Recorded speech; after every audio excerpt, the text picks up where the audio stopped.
Okay, how about now? Maybe?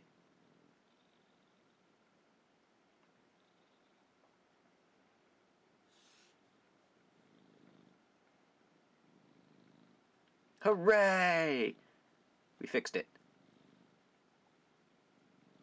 You can hear him purring.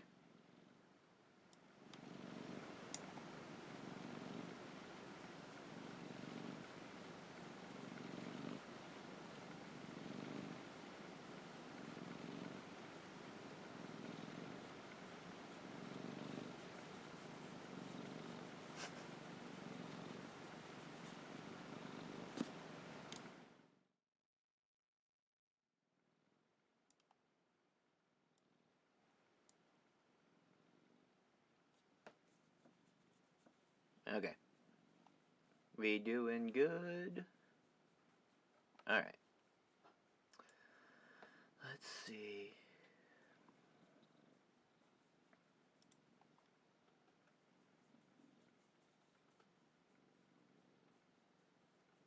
Yep, that's to be expected. I got shit internet, and yeah. So it's gonna be like that. Now I need to move you. Hey. Get off my shit.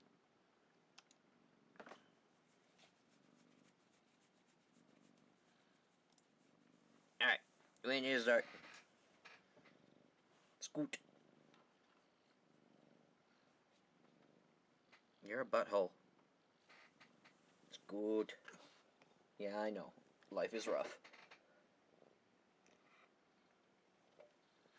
Don't stare at the light, you dingus. Thank you. Fuck off. Okay.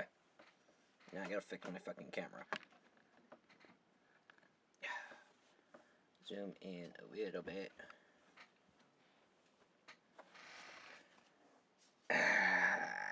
Okay. So, how we all doing? This is the result of last week's thing, and I have a very dirty bead mat. I was trimming my nails because they bothered me.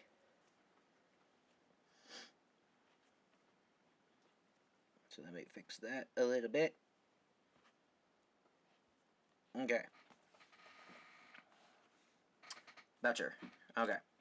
So this is the result of last week's chosen pieces. And I'm almost done. I got one more section on each side, then I should be able to put a clasp on it. So, and then I want to start a new one because I had an idea. These super doughs kind of gave me an idea for doing lots of things. Because I have these 2-hole diamonds. Yep. That's the pendant. I don't know if I can... My lighting is just not behaving today. Is that a better position? I think so. Yeah, I have these flat 2-hole diamonds that I'm going to work on, and I kind of want to make another one because kind of fun.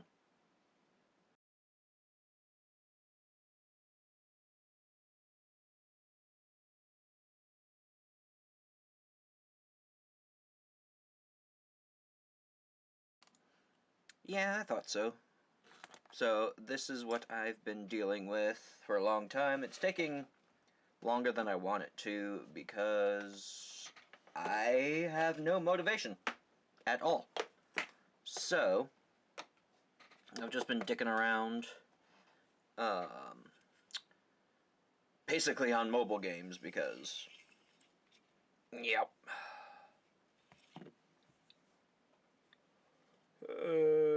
Crap. Okay.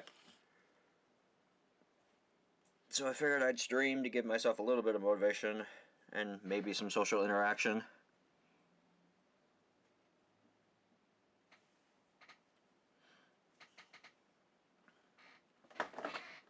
Yep, that's a mood.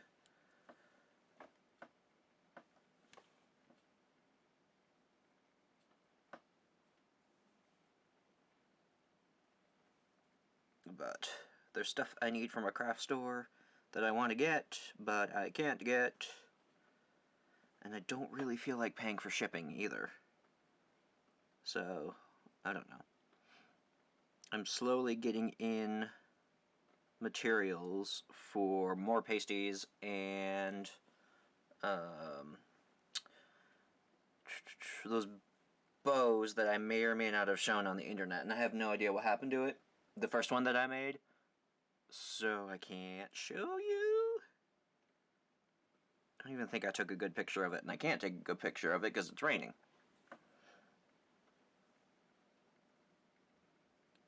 So that's my story. My SO did manage to land another job. We're kind of wary of it, however, but it's something.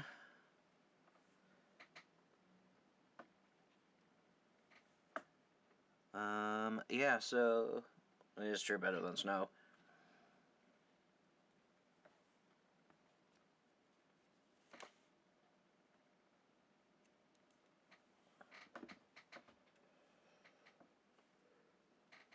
Oh, shit. Okay. So what have you all been up to? Anything interesting or fascinating? Any crafting? Any books? Because I know being inside all the time is very...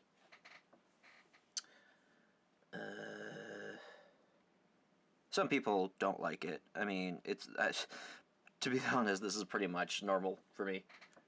I'm inside all the time. Finding groceries is a bit difficult because we usually do like the pickup services and the delivery services, and all the time slots are booked. So that's fun. Free-range children. No artificial growth hormones, no pesticides.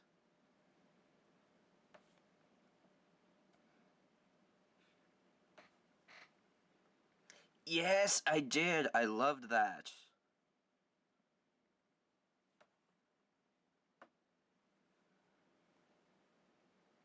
Netted rope is one of my favorites, especially with all the shiny bits.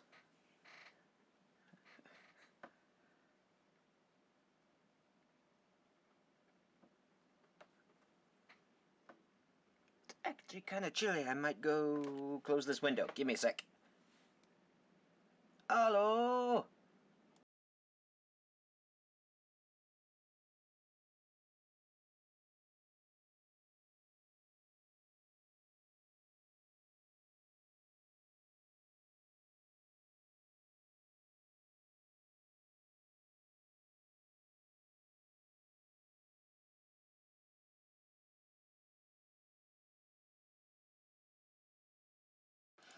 It has been hot as balls up here as of late.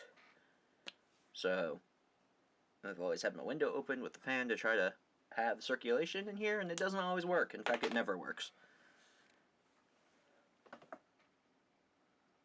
Where was I? I think I'm up here.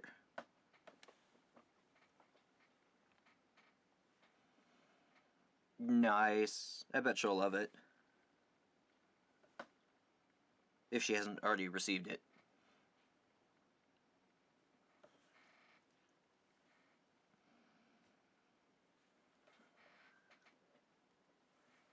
But yeah, I decided to go live because I didn't have any videos made and or posted, and I was just not in a place to make a new one. Although with the next bracelet that I'm going to do, if I finish this, and we have more time on stream, I'm going to probably do a small tutorial on putting sections in between cubic like I have here, because I have two whole beads here, and then I have a single bead that I kind of mutated and connected the right angle weave with. So yeah, I guess you'll have to make another one.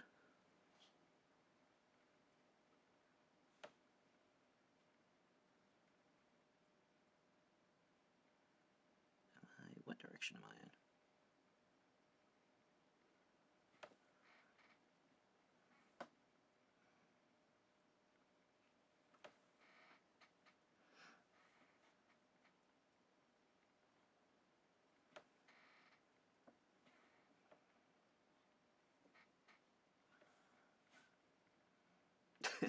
Only if she asks.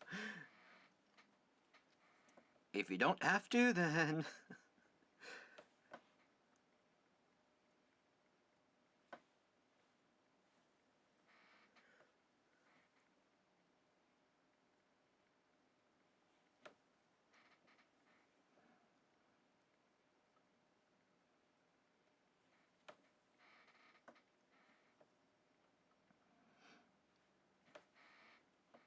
True facts. You don't ask, you don't get.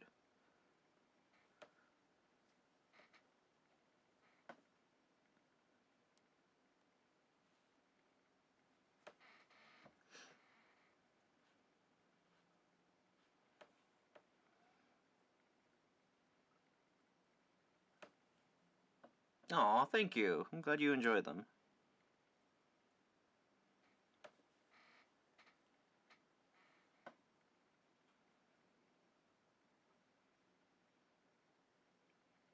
I'm gonna stab myself. Where's the hole? There it is.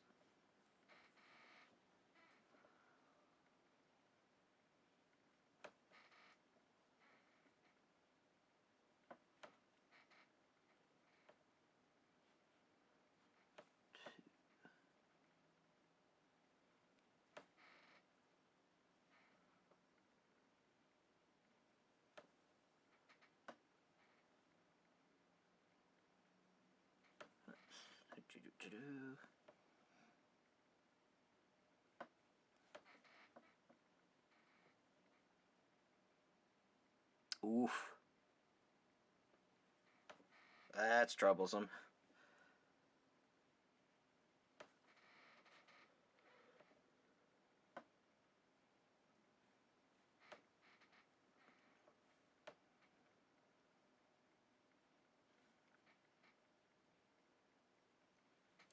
But, you know, what goes around comes around at times.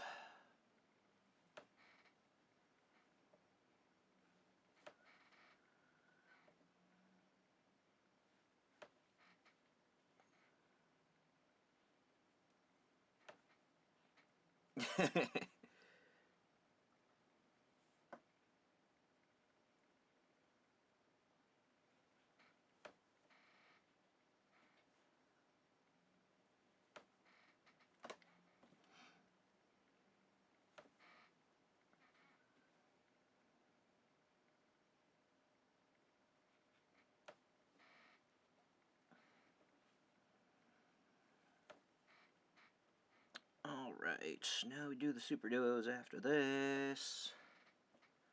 And it's really not that hard to do with 2 whole beads.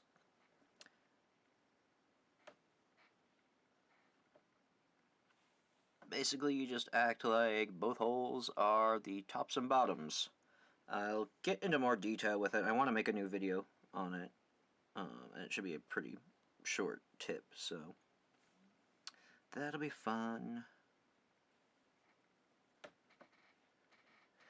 It's harder for me to explain because I know the dynamic of it, but you always want to make that set of 4. And the rhythm of the row, at least in cubic, is 3-2-2-1 to maintain that pattern. But I don't know how that helps, if it does help.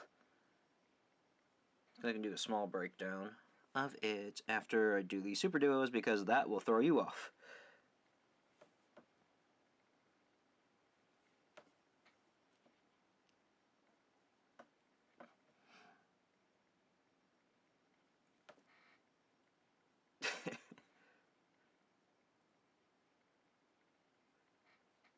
Yeah, it's almost meditative once you get the pattern of it. I mean, that's with any stitch, but...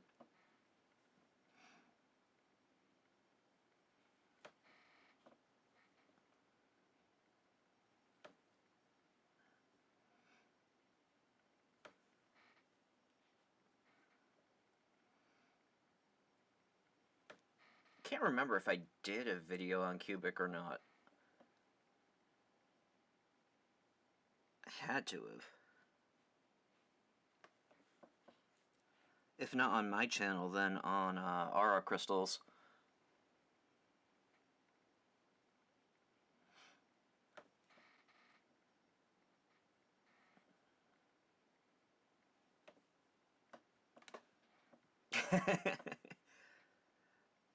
Hand movements!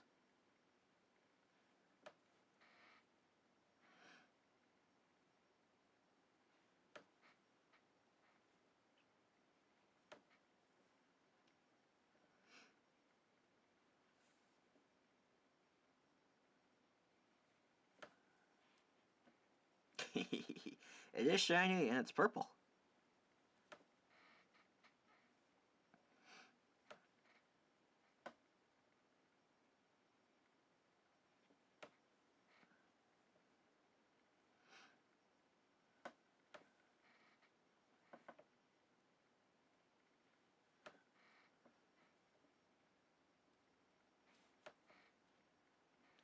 I need more purples.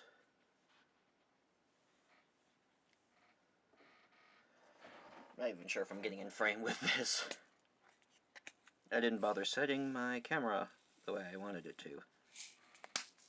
Because I was just like, you know what, I'm just gonna go on. Did I? Let go. Let go. Okay.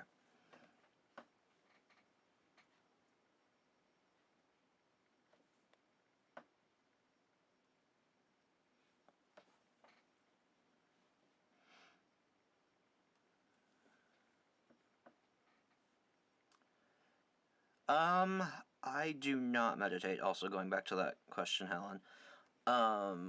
I cannot quiet my brain. I've got ADHD, and it's really, really hard for me to focus on something. And I have like 12 thoughts in my head, as in addition to a soundtrack.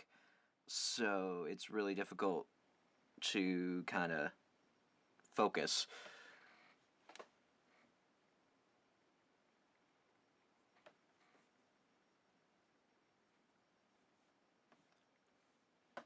Okay, that works. Do you want to see more of the beads? Because they're kind of thrown and scattered everywhere. And it's going to be a nightmare for me to pick up and put back in their containers. But this is how I work.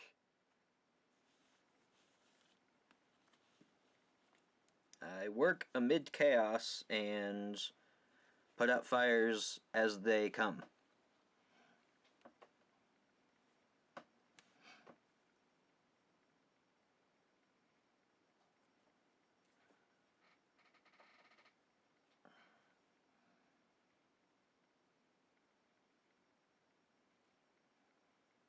Oh, okay.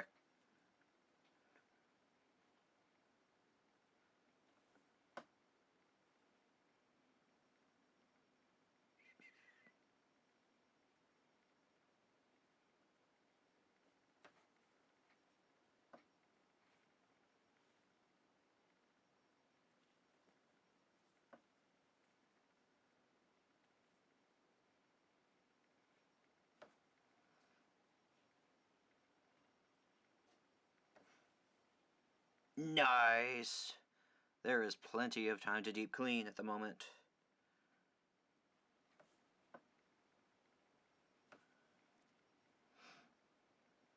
Did I do what I wanted to? This doesn't look right.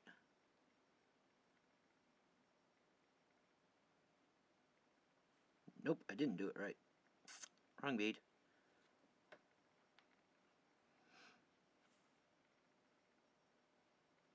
There we go.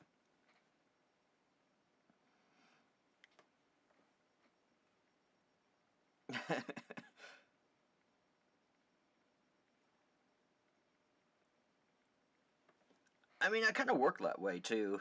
Like, I'll do whatever, I'll fuck off in the morning, and then I'll have more motivation to, do my quote-unquote productivity things later at night. But it depends on what I'm doing. Like, if I have a big mood of nope, then I'm not going to. Exactly. Also, thank you. So do you want me to do a small primer on Cubic? I think I will do it in multiple colors, just to make it easier if you want me to. And I'll work with a different needle. 。 . 。 . 。 . 。 . . . . . . . . . . . . . . . . . . . . . . . . . . . . . . . 。 . . . . . . . 。 . . . 。 . . 。 . 。 .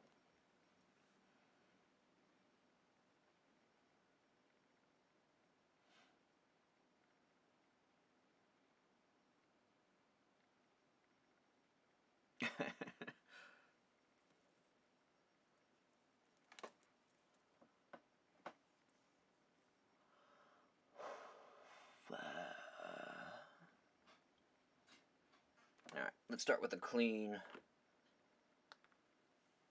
bead mat. Big beads. Alright, let's see what I got. I think I have some 8s, actually. Be right back while I dig through my chasms.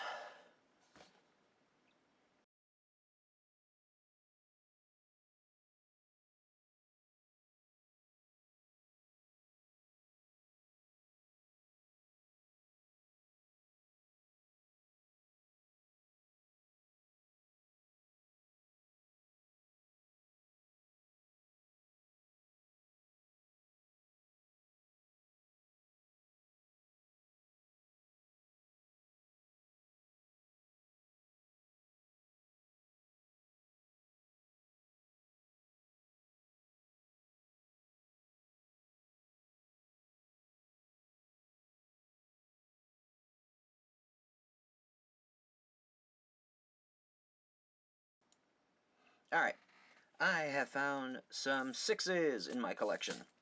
And I even found some cheap-ass thread. So let's get through that. Okay.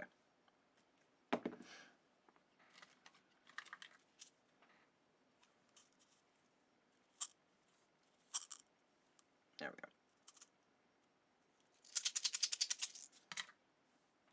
go. Alright. See if I can zoom in a little bit more. After I thread this damn thing.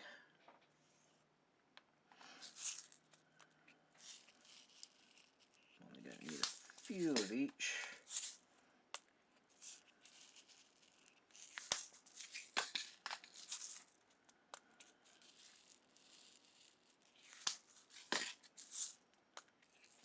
Doesn't really matter what these are.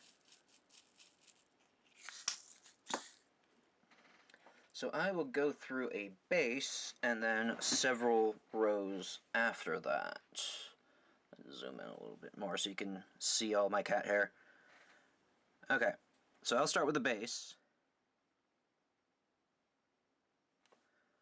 4 beads. Pull them down. Thread back through those beads. Tie overhand knot, just because I don't want to futz with things. Okay. So now we have our first pattern of 4. They are pretty. The trouble is I don't use 6s very much. Okay. So I'm going to pass through a bead because I'm not currently in a bead right now. So when it comes to making rows, the thing you want to remember is 3, 2, 2, 1. And that's total together is divisible by 4. So for my first section, I am going to do 3 beads. This is my unedited tutorials. You have to imagine about like my brain not working and my mouth not working. So you can only imagine what I put up with when it comes to editing. Okay. Focus, damn it. Okay. So, here's my 3. It's going to be my sides. So, A, B, A. A is going to be my sides. And B is going to be my top. So I'm going to pass back through it to form that pattern of 4. You can see this is going to be the walls of the ring. Yeah, man. Okay. So this is going to be the walls of it. This is the top. These are the 2 sides. I like to reinforce every time I make a unit because it gets really hard to work with, as you can see. So I like to reinforce it so it doesn't move.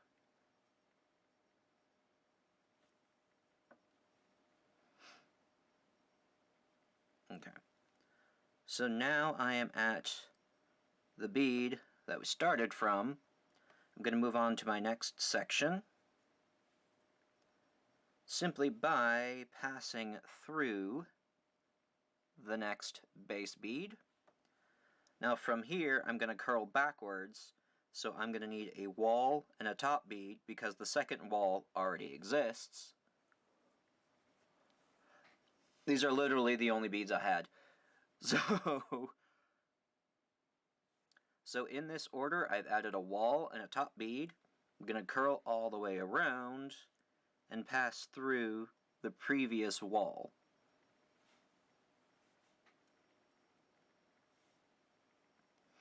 Ouch.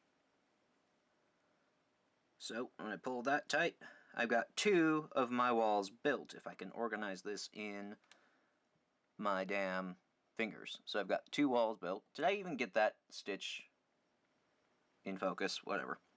Okay. So I'm going to reinforce that again because I don't want it messing with me.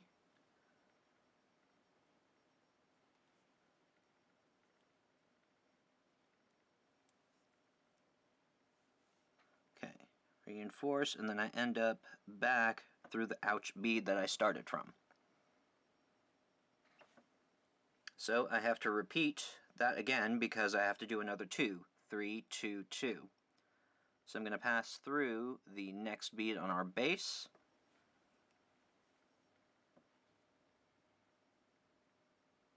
Add on our wall and our top, curl back, go through the previous wall and through the base that we started from. Then I'm going to reinforce.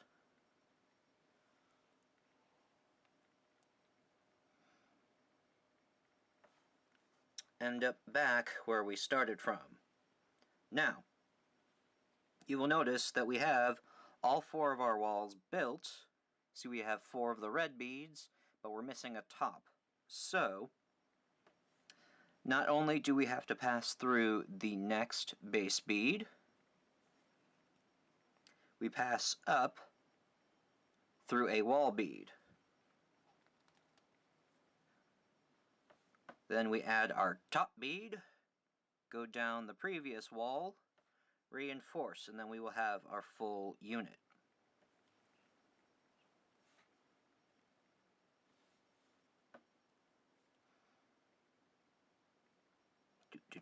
Alright, so after we've completed our stitch, we need to go up top to build our next walls.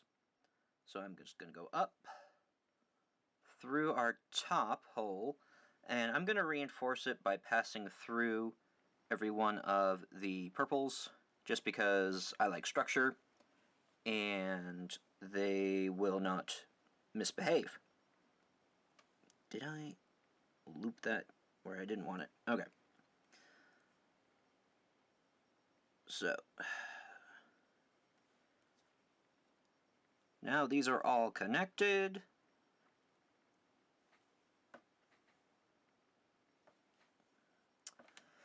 And this purple becomes our new base. So now we're going to be focusing on building walls on top of the purple, just like we did with the bottom clear ones. So, just remembering our 3, 2, 2, 1,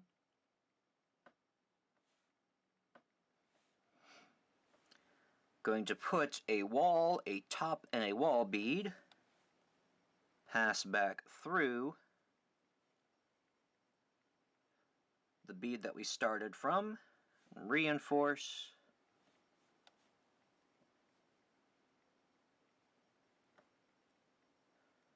then end up back through the bead that we started from. Going to move next to our next base bead.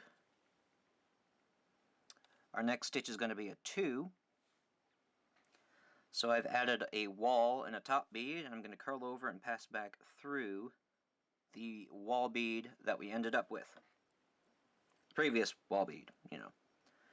Reinforce.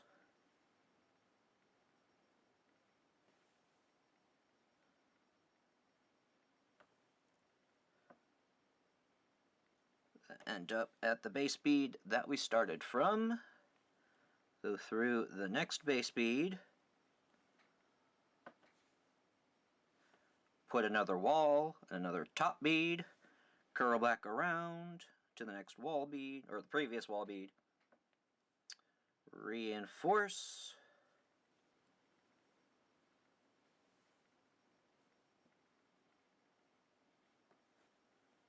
end up going out of the base bead that we started from on that stitch. Now, We have 4 of our wall beads, but only 1 of our top beads. So at this stitch, it'll be 3, 2, 2, and we're now working on 1.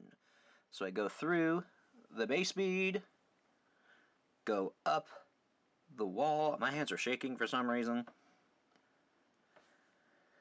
Add on our last top bead, go down the previous wall, like that, and reinforce.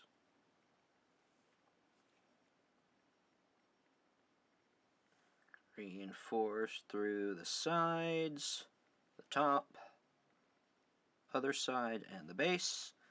Then we need to move up top to our new base, go up to the top, and we'll just connect the 4s here.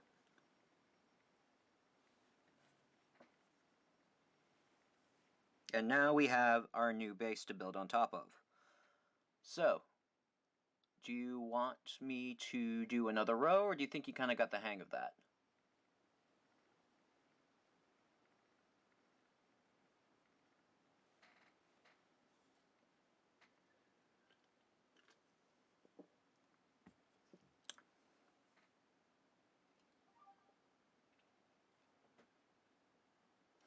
I have been doing it for years, and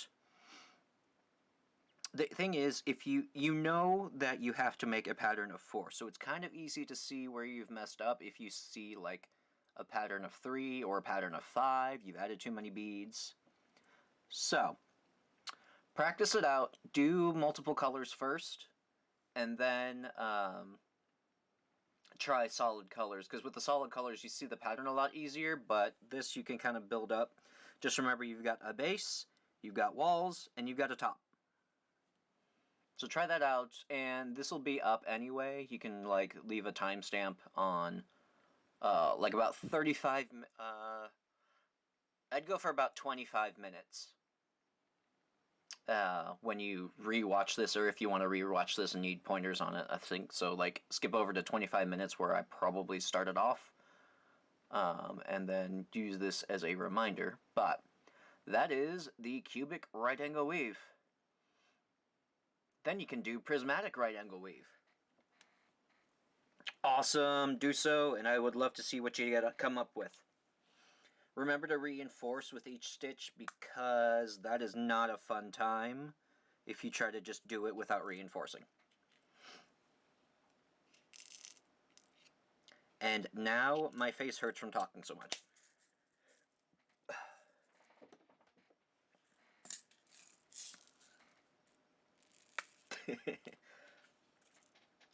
Prismatic right angle weave is the same thing, except you have different base and top beads. Like, you can do just a triangle with only 3 beads as the base and the wall. So when you make that initial circle, instead of adding 4 beads, you add 3 beads only, or you can do 5, where you add 5 beads. Building the walls are still the same, you just build the 2 walls until you run out of places to go and you have 1 stitch left. That is a lot to process, so I don't expect you to process. If you want me to do another word vomit on it, I could do that. But now I'm out of breath, so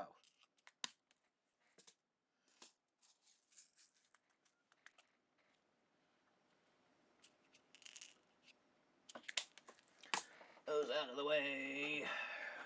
This in my stash.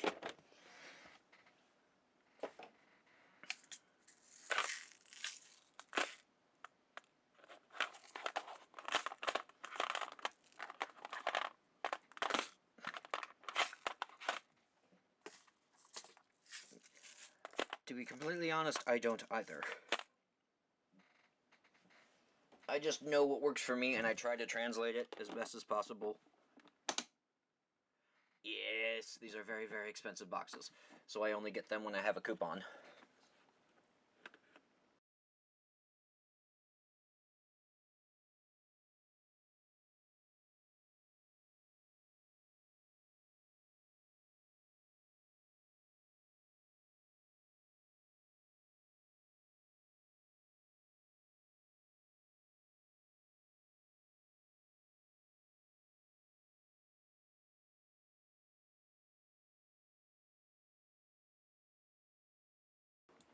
Okay, let me see how far away I can... There we go. Sort of. So, these boxes are very expensive. I think there's two different ones. Ones that come with boxes that are all singles like this, and then there's some that come in various sizes of them like this. This is part of it. That's where I keep my larger packs of seed beads. Well, my semi-larger packs. This is like 4 times one of these. That's like a 2. But the ones that come in the various ones are like $32, and the ones that come with just all of the singles are like $40. So I wait for a craft store to get a 60% off coupon before I buy more of these, because I'm not about that life. So, that is these boxes. These are like Elizabeth something, the patented and other bullcrap. It also comes with labels that are supposedly removable, but I honestly haven't had luck removing them. But, yeah. Yep, they are pricey.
Well, Amazon actually has them a lot cheaper, but I can get them for $12 when I have a coupon, so yeah. My light is not very bright, and it bothers me.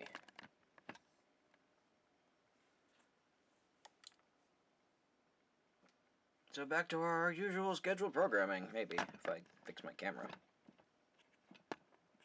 I am a professional.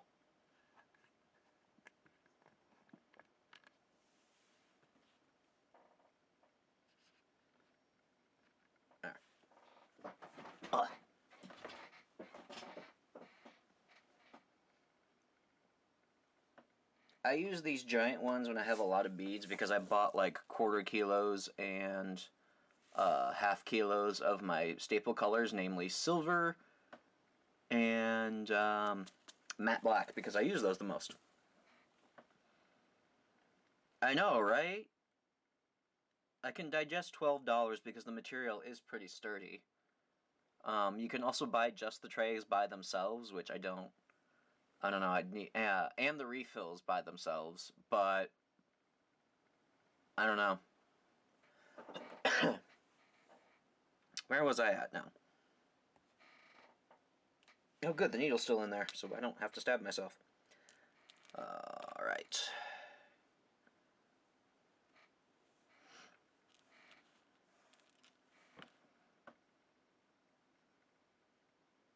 Okay.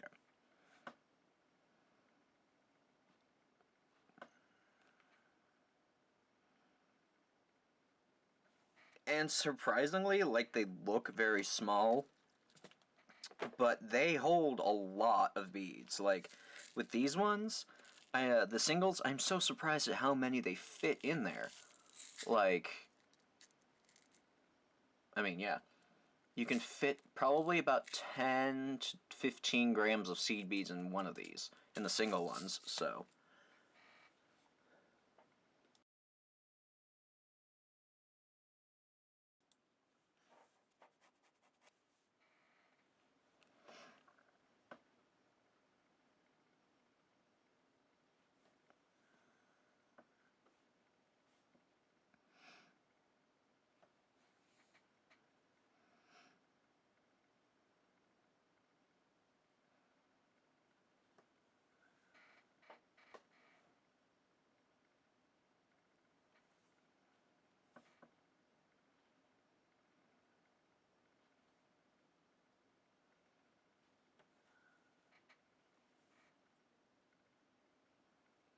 But yeah, that's my story.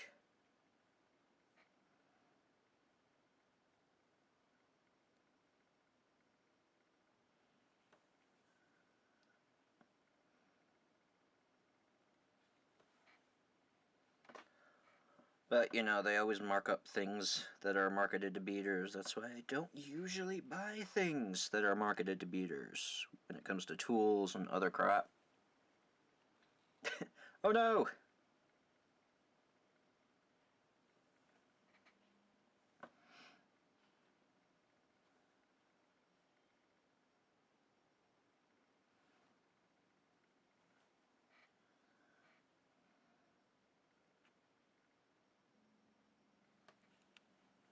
I don't think this lighting works either.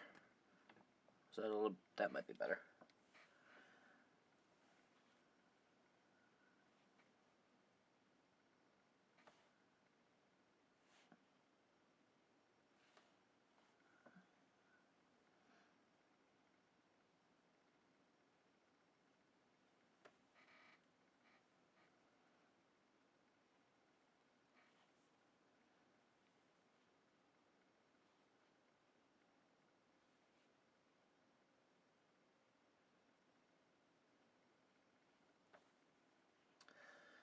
So, any other adventures people have been going on? Not really too many adventures. Probably domestic adventures. I know I want to get back into my PMC days because I enjoyed them a lot, but I have a lot of other bits and bobs to work with when it comes to inventory. So,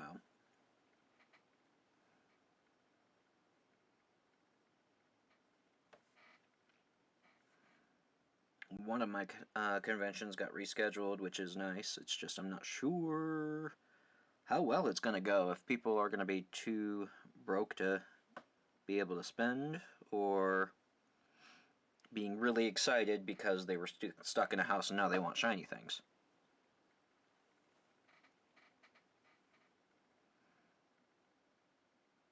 I know these days it's good for patterns and tutorials because people are bored.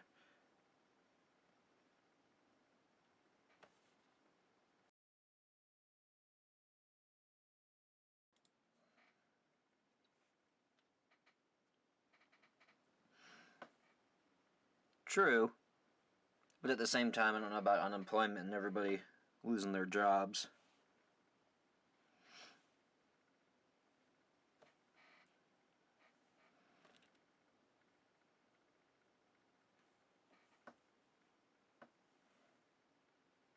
Uh-oh. I am not unfamiliar to that experience.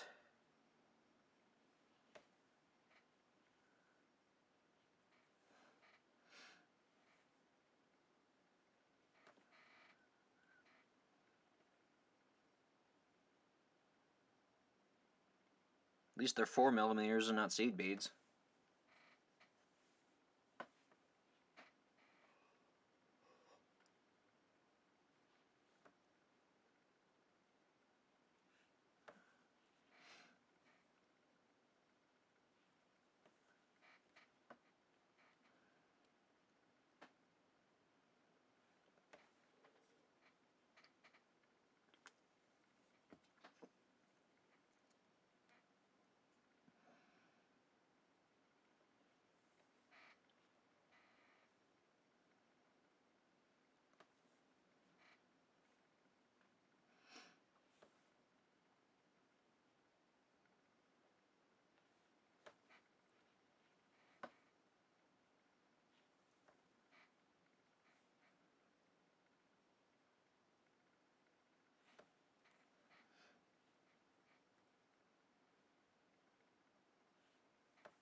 Yeah, me too. I was doing one of those tapestries, those Delica peyote tapestries, with a bunch of Delicas, and I dropped that box. There was about 90 colors of beads in that tapestry.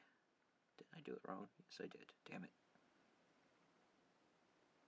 So, that was not a fun time at all.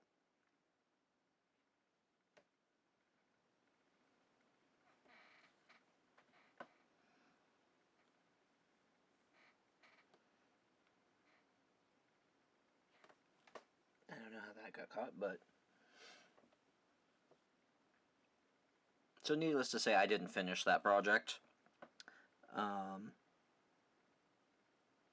Yeah.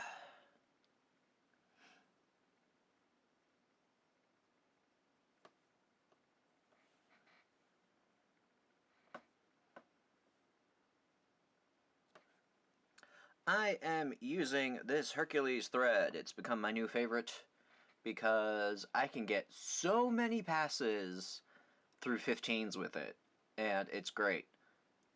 It does do the little die thing that Fireline does, but not a big deal. Doesn't stretch, strong as hell, and yeah. Can you not tangle?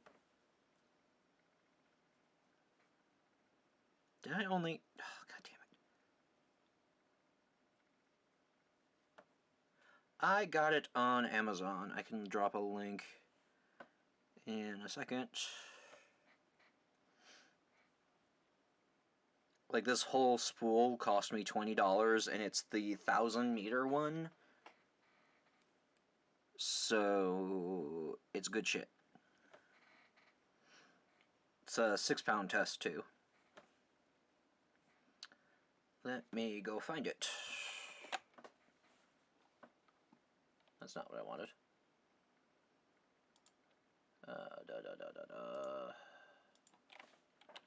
Hercules fishing line.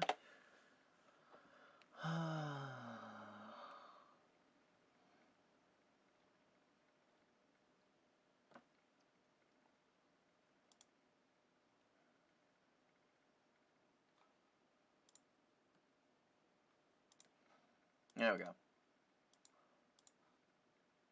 Where's the chat?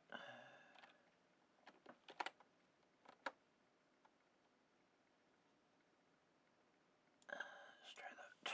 I think that link will work. Yes. Okay. So you pick your color, you pick your length, you pick your weight. 40 pounds. Yes, they do 8 pound.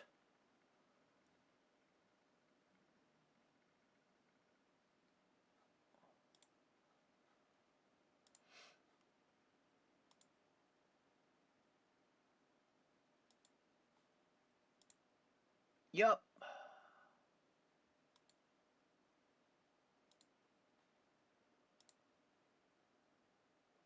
How do I reattach this damn thing? This is annoying. Oh, whatever. Anyway. So yeah, that's the thread I use. Super cheap. Well, comparatively. And yeah. It's a lot softer too. It's not comparable to Fireline. There is a website, Spoiled Rotten Beads, that had trademarked their brand of thread, and it's the same shit. So, just FYI. They have it much more expensive there. But it's the exact same shit. I bought a sample card of it just to compare. Yeah, it's the same thing.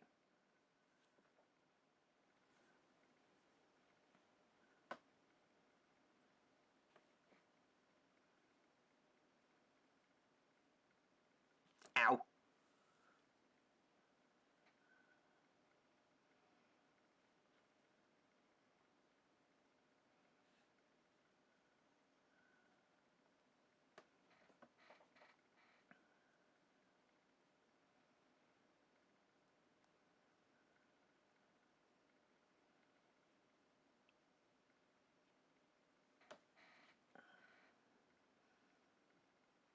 Where did that go?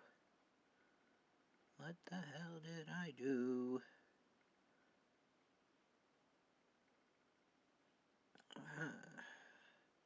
There we go.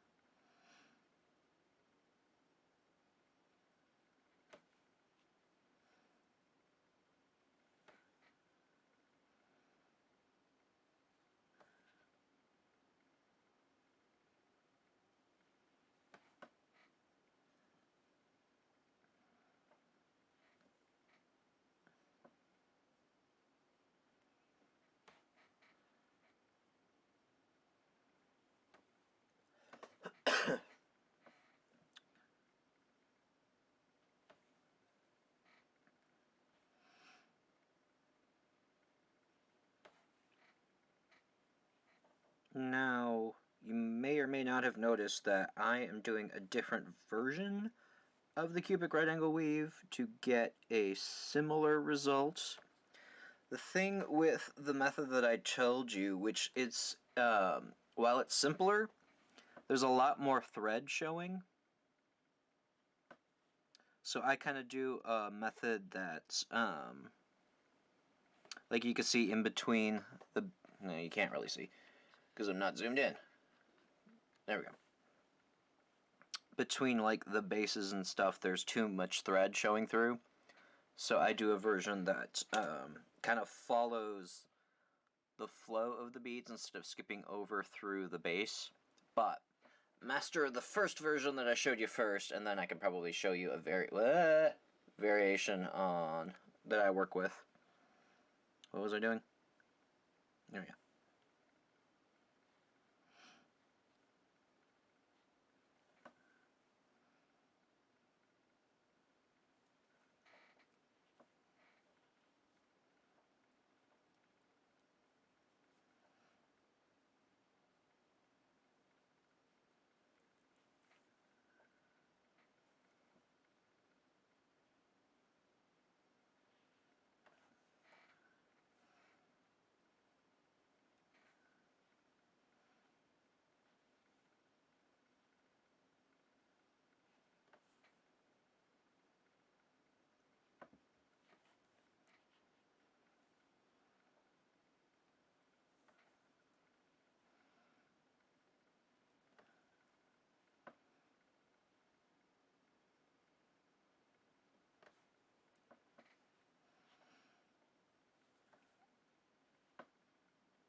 Yep.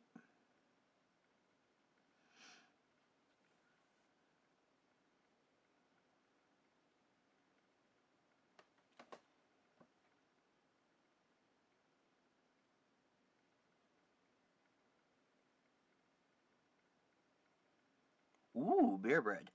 I am always a slut for koi fish molds, or just koi fish in general, so I'm biased. But you could also get a, whoops, what did I do? Mold for resin.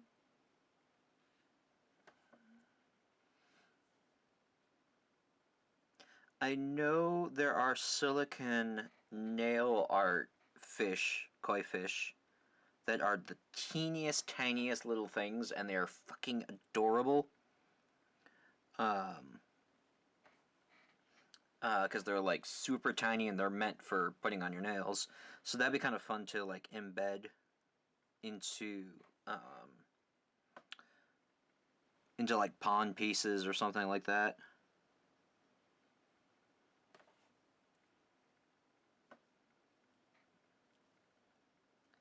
Let me see if I could find it. I'm not promising anything though, because I don't know how soon I could find it. Quickly I could find it.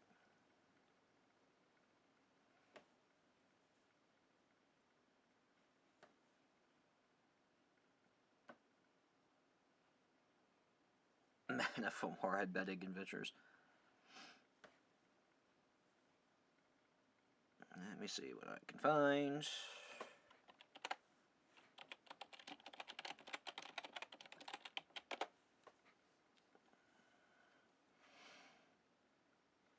Aha! I think I found it. Oh, of course it's at Miniature Suite, and of course it's out of stock.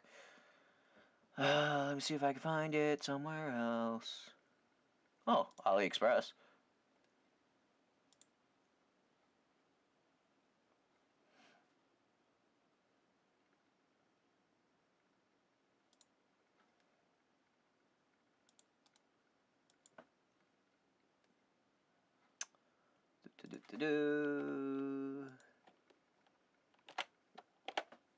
Oh, god damn it. I need to use a bit.ly.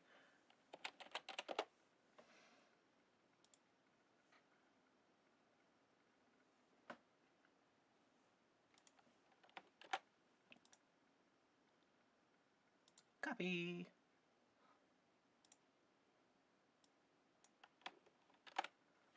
There we go. That should take you to you.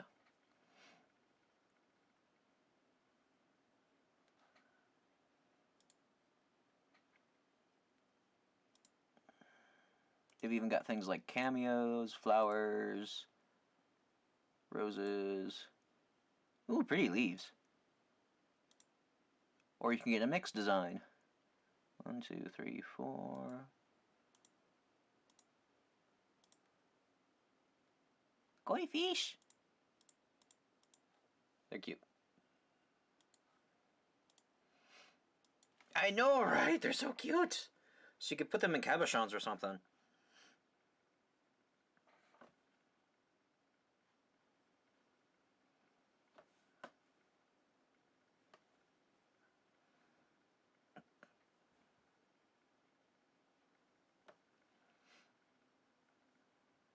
There's two versions that I've seen too. There's the swooshy ones and then the fat ones, the fat goldfish ones.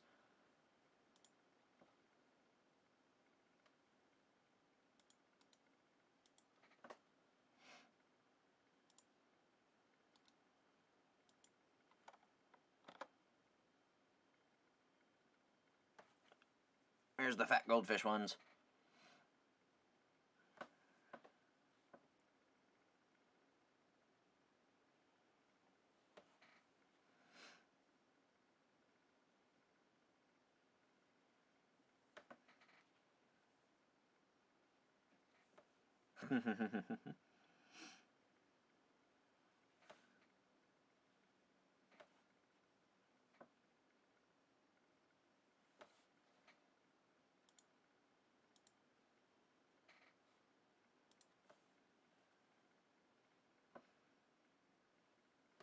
That place is out of stock, but I'm sure you could find it on AliExpress or eBay or something like that easily.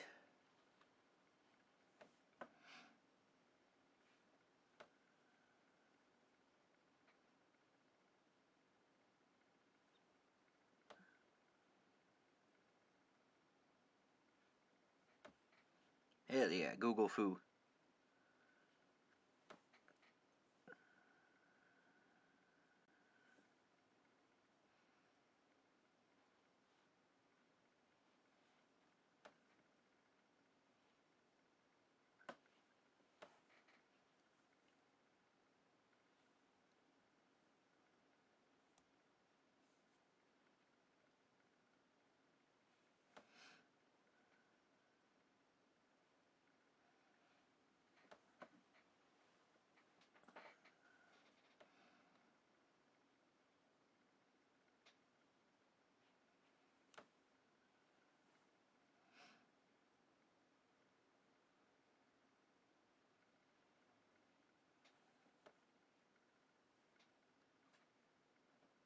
It is a very scientific term. Very accurate. Resin is a lot of fun if you can find a good product. Like, epoxy's fun, but you'd have to buy a specific brand that is non-yellowing. And those are not cheap. Even for small quantities. Where's my 4mm? There's one. That and UV resin. I've tried a brand of UV resin that's American-based, which I've thought to be pretty cheap and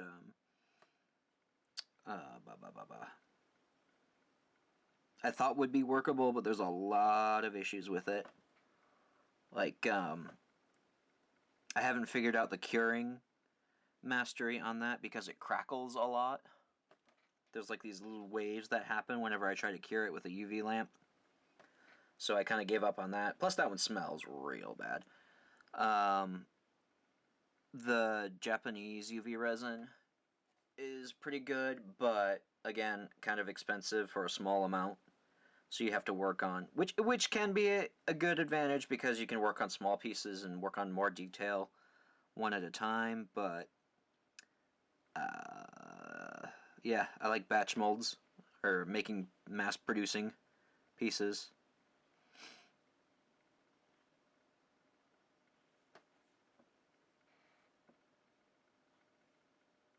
But it's all up to preference.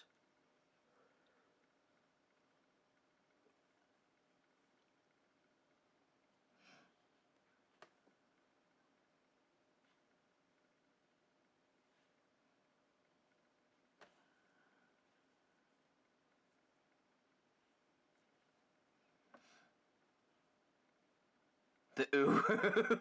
I've seen that.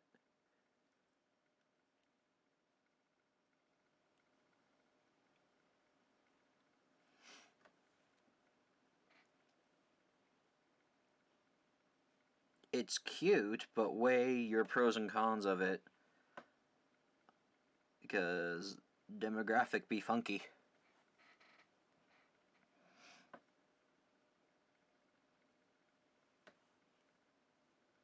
And they're also like specialized molds with that kind of shape don't have a lot of options.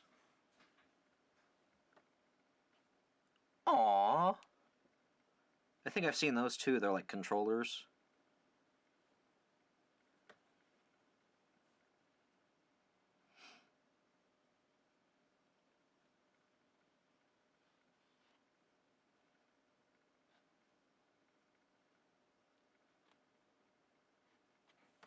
Hell yeah.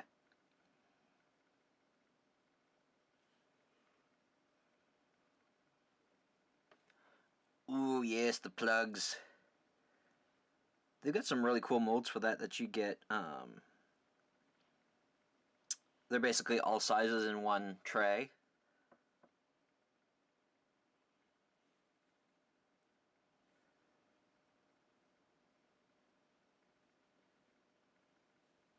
You want me to do the resin plugs? Okay. I'll have to buy resin.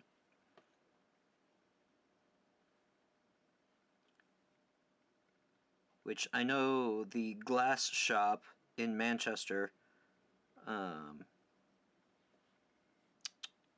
has the resin that I want to use with it. You buy? Oh yes, all the time. Well, I mean, once I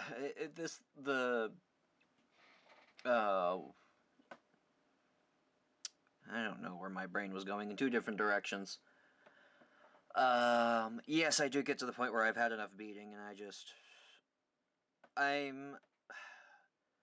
I do a different project, usually. I have so many irons in the fire that I usually, just do a different kind of project. Like, I've got my precious metal clay, I've got some sewing projects that I bead embroider, and when all else fails, I go back to writing if I get motivation to do that, which is another story. But, yeah, it just depends on the project. Like, if I'm doing the same thing over and over again, I kind of get fed up with it.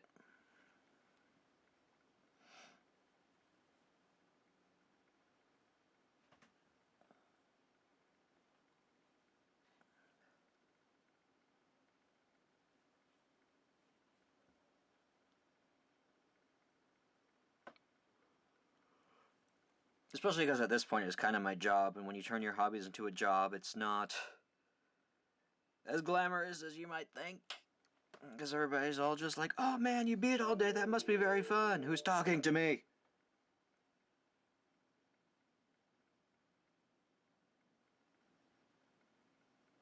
Burnout, be real.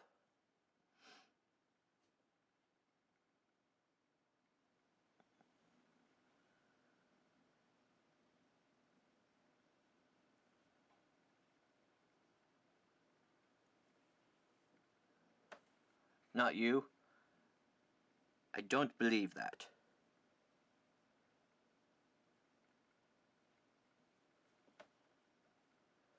Yep. All art happens like that. You just wait for the block to go away and get your inspiration wind back. Oh. Yeah, sure.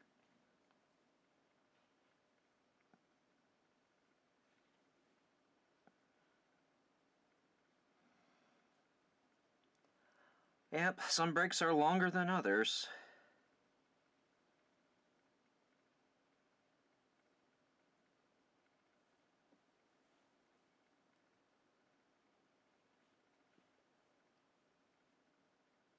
I don't know if I have enough thread for one more row. Probably not. I don't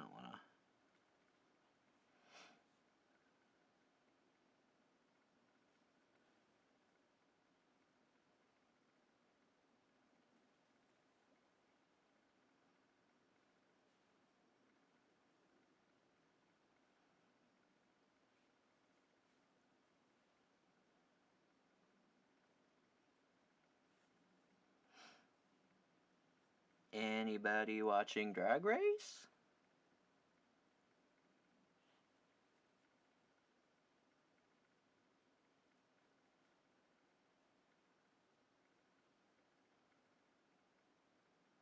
Because I am impatient for the next episode.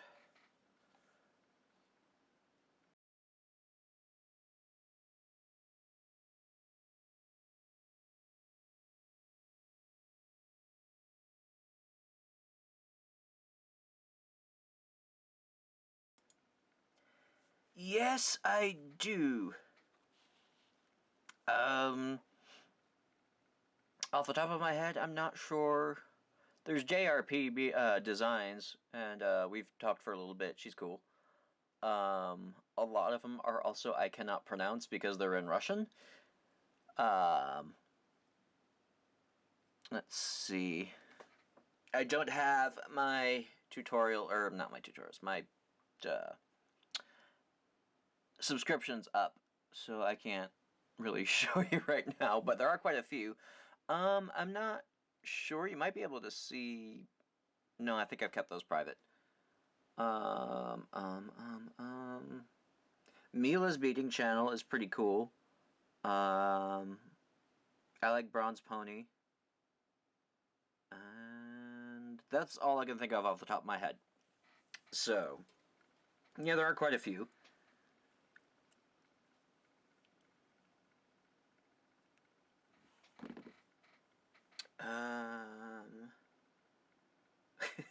Hello. Oh, Sidonia's handmade, or Sidonia's beating channel. I don't know. I will spell it out, and you can probably find her because she's got some cool bezels. Sidonia's something or other. This one's gonna probably be upper length.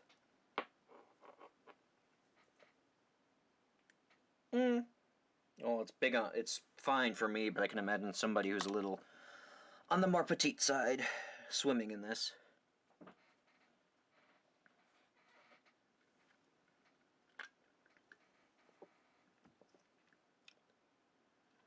Oh, and someone who just started, which I am excited for, is Pika Polina. I just absolutely love her work. I've got a couple of her tutorials on Etsy, and she just started a YouTube channel, which I am excited. I am so ecstatic for. But if you look up Polina, you should be able to find her channel. Goals right there.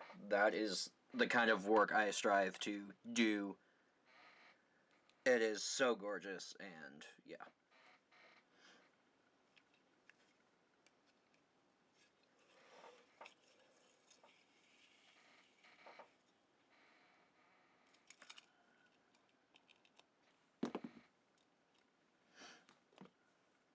Just find her on Instagram or something like that to see all her work, and holy shit.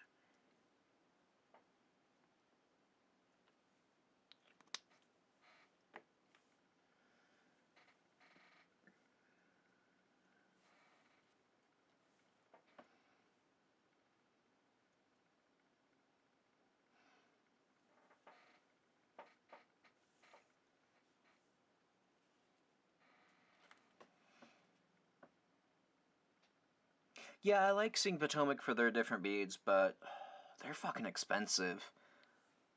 Like, whenever they have a new bead release, I kind of wait in the industry, or I wait for, like, other sellers to do something. No, thank you, I try. But, like, let me show you... Bead architecture, Etsy, Pinterest. I want her actual website. Or her Instagram.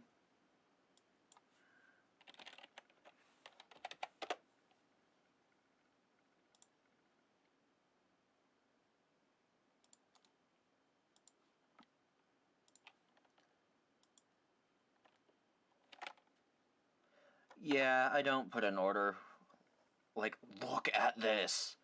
Look at all those bezels. Look at just, oh, those stones that she works with, the way things are structured and put together. Like,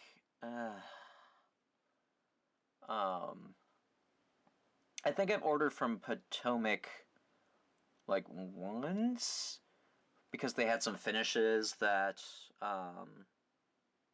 weren't unusual, or that were unusual. And the faceted 3-hole rounds, I think I got some of those because they were cool to work with. But those were patented, so you're not going to be able to find them in other retailers.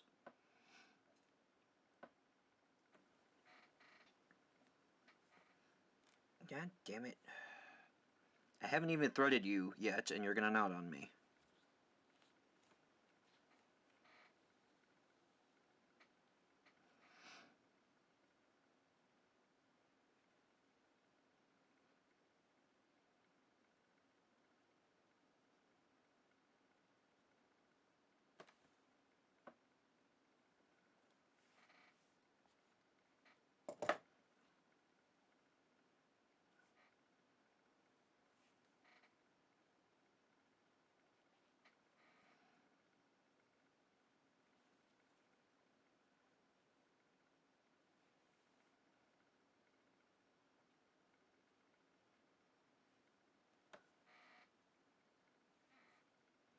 I know. Nope. I am pretty much the only beading YouTuber that yells. Everybody likes to keep a clean mouth, and I'm like, nah, it's not my life. Which is very polarizing. Well, I get a lot of comments about my cussing, but I mean, that's just me.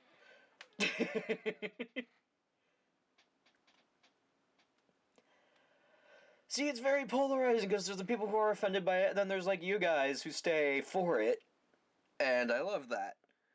So...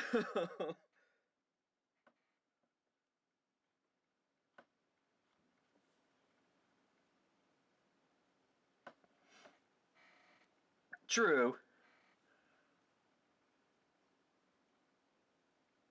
Ooh. Oh yeah, I watch her too. I like her, I love her wire weaving stuff. I don't do, I need more practice with wire, because, like, I have problems keeping them straight, but I just love her work. Exactly! It's like enchanting them. There's no good vibes on it unless you yell.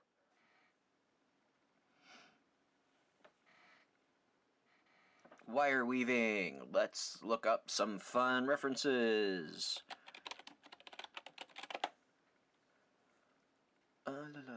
Images. Let's do a Google search. It's this.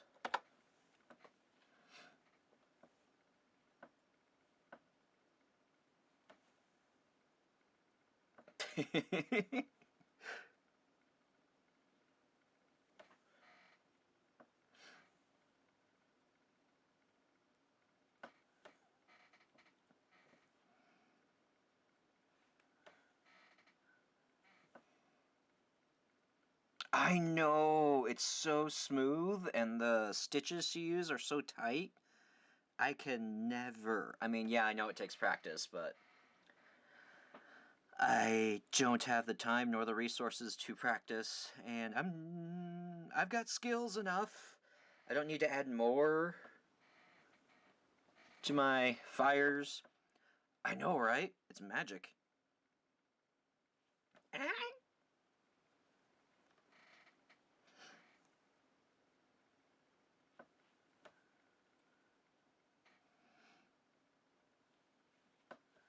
Wiremancer.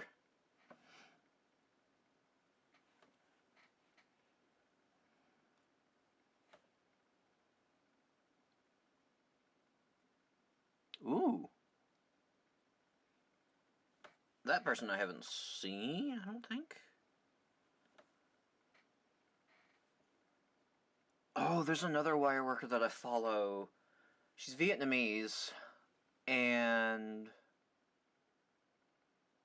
I mean, I can teach you. Yeah, I just don't have that dexterity built in yet. Yes, her! I love her creations.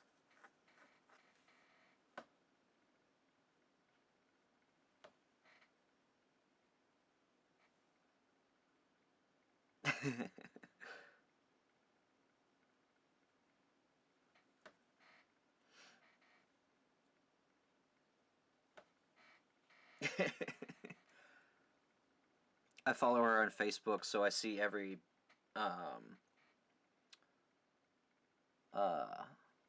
her new tease tutorials, and her wire stuff is so cute.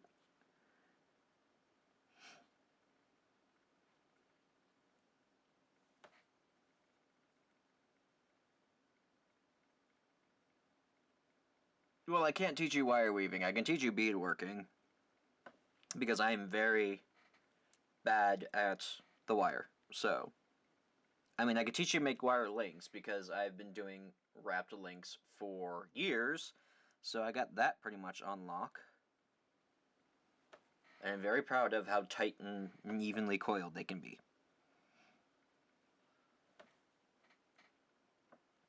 My hair is already white, by the way.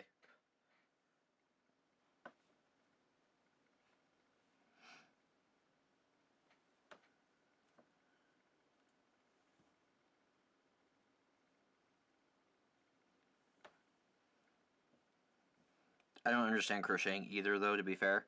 I can do Viking knit, which is fun to do.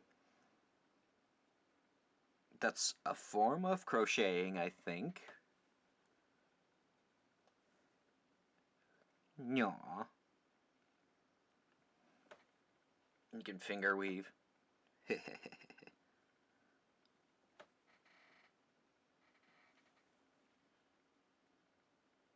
Oh, that's always fun.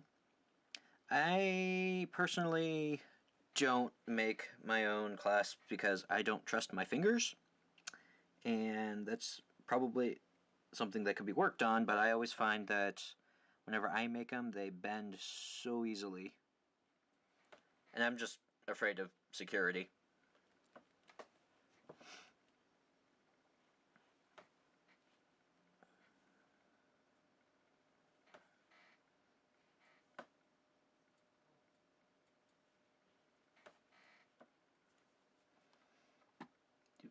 Okay.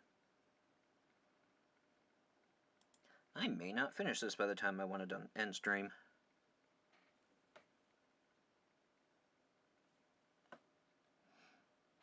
I'm gonna finish this one though because I'm sick of looking at it.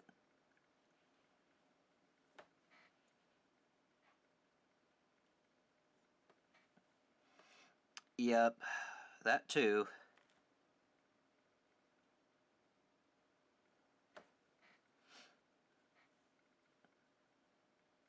And they say put tool magic on it, but I've never been able to find that working well, so.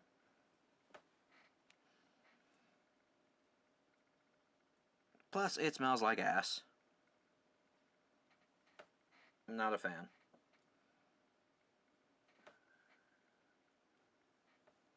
Ooh, I have to look her up too. Let me just save as that for my Googles. Search.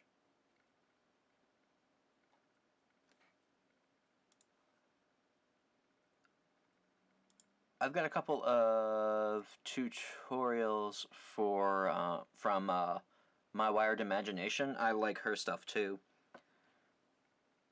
Is a he?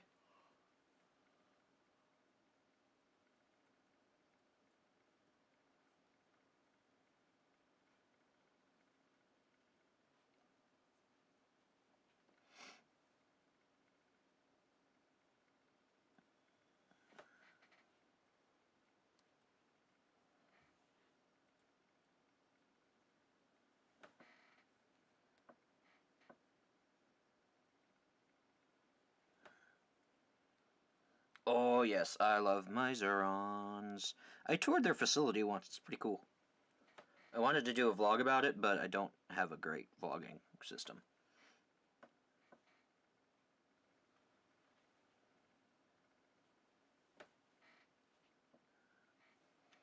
Yeah, I found with a lot of tutorials, often you don't need the instruction. Yep, they used to be in Connecticut and then moved.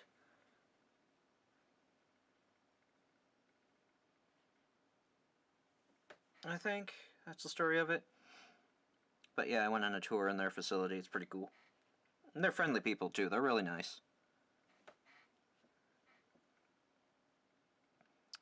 But yep, they got some good products. I really like mine. I want to get their chainmail set too, because I do that from time to time.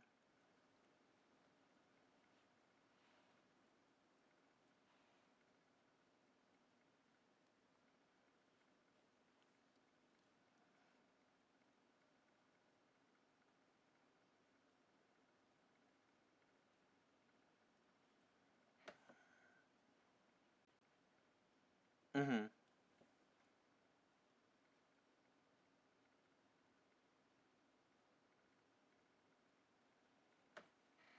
I got their 3-in-1 crimpers too, which I love because I hate unitaskers. I hate having to buy like 3 separate pliers for 3 different sizes of crimps, because I think that's ridiculous, but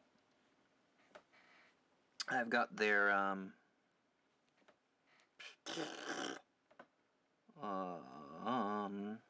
I'll just show it after I finish this stitch. Give me a minute.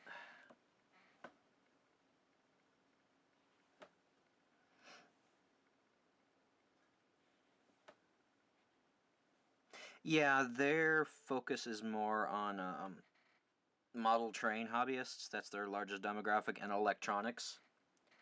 So I don't like their round nose pliers because they squish the wire too much to a point where it severs. There is fucking snow outside my window. What the actual fuck? It's April. Oh my god. Mother Nature, you cray cray. Anyway, so I got the... let me zoom it in.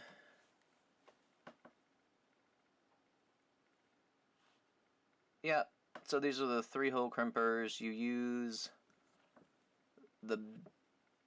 my fat finger's out here. You use the big toothy tip to smush them down, and then you resize any size of crimps using big, medium, and small to smoosh them, and then you got an extra smooshy for security. So, I like that a lot.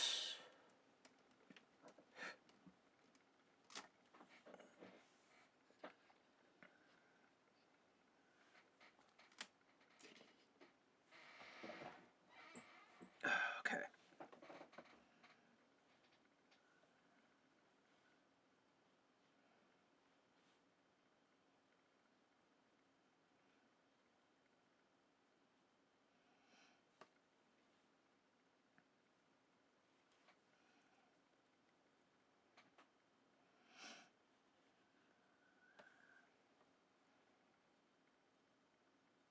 That's a good one too.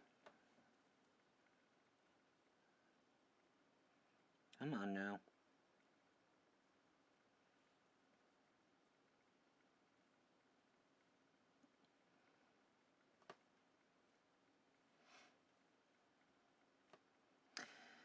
Yeah, unfortunately, that seems to be the common state of things. We got extremely lucky.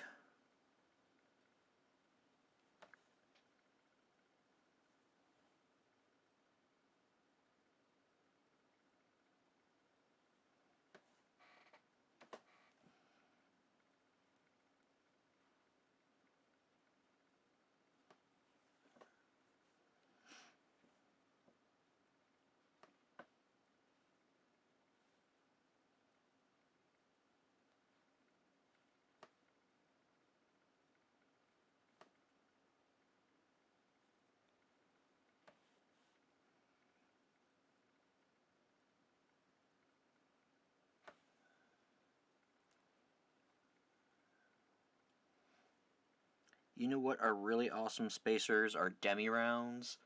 Oh my god, I love those things so much. I have so many colors, but not like every color of the spectrum, because they can get kind of on the pricey side depending on if you catch sales or not. But considering you get a lot for the price, you get a lot for the price, so I love my demi-rounds so much.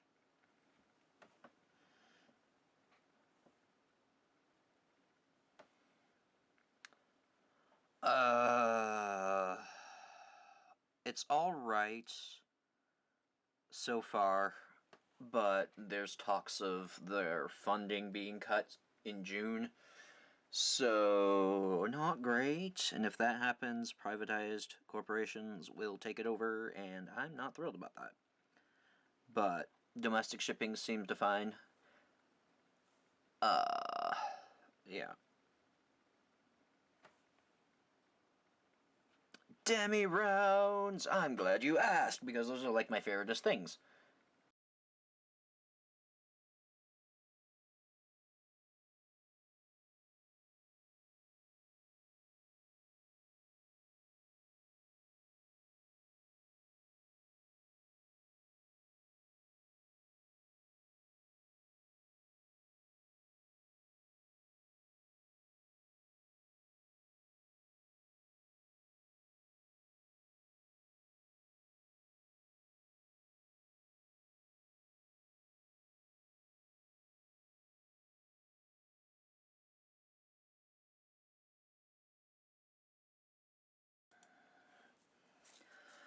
These are demi-rounds.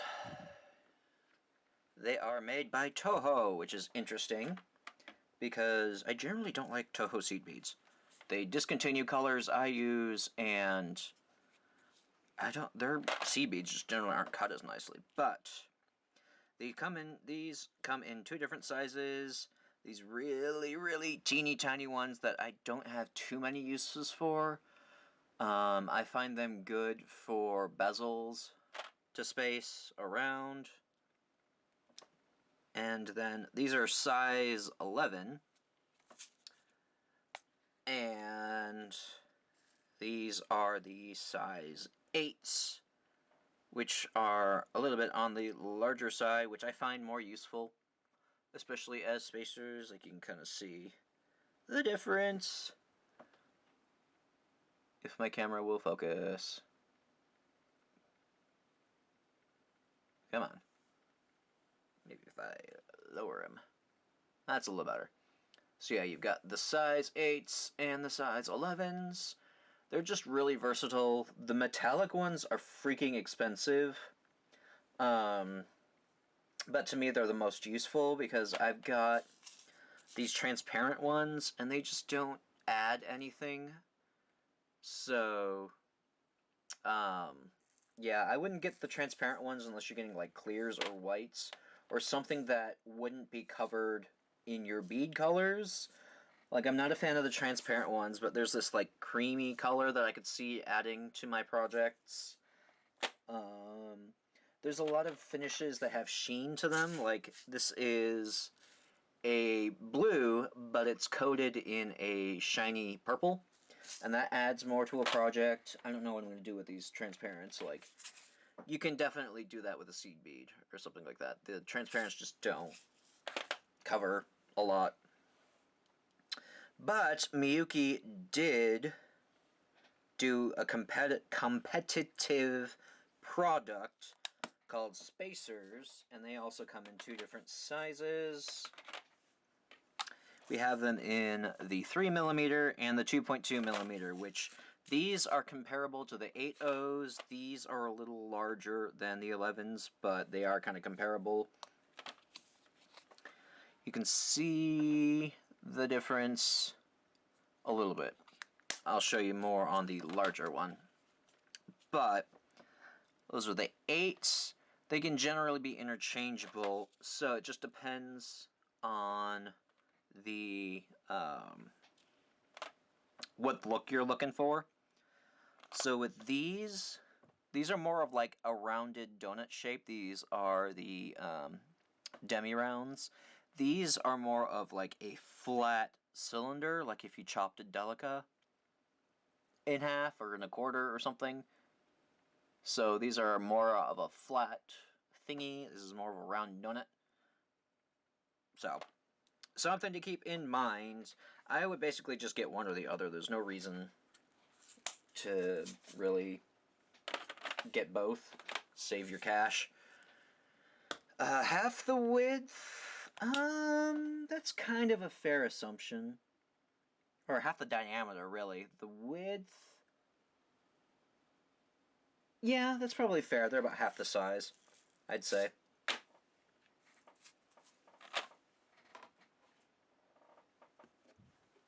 God, the fucking snow angers me.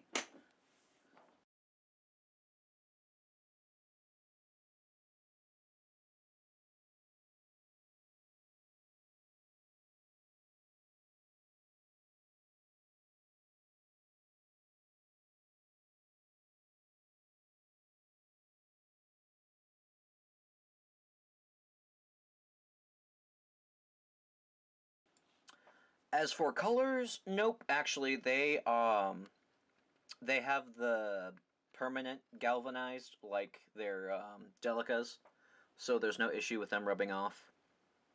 At least I've had. Um, but yeah, it's just really rare that I get excited for a bead shape like those. Like those have really excited me because I have found so many uses for them. You could use them standalone in stitches, or just add them as accents for drops when you don't want to use metal spacers. And use it as, like, if you don't have enough space for a size 15 seed bead in your bezel. And, yeah, so they just add a little bit of pop. Why, thank you. O-beads, okay, they are not interchangeable with O-beads. The O-beads have a thick, I could just show you again, couldn't I?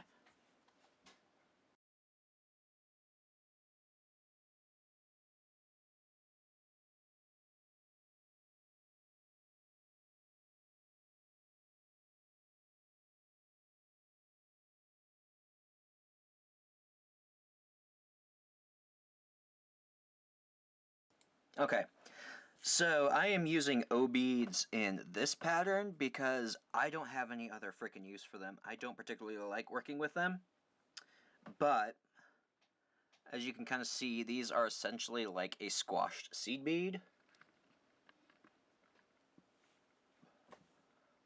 Will that focus? Okay. These are a lot larger, and the walls are a lot thicker.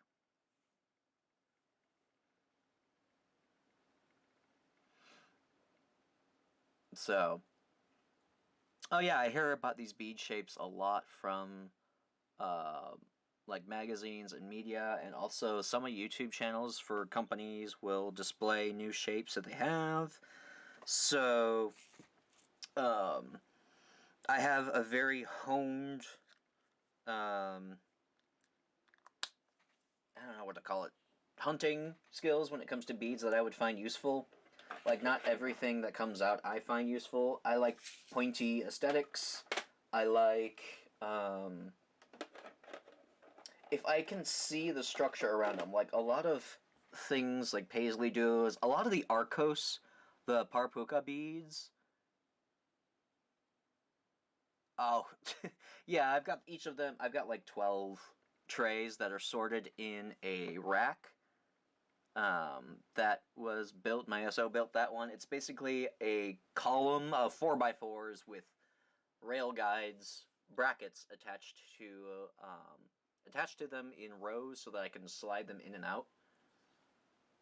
I'm gonna put them back now.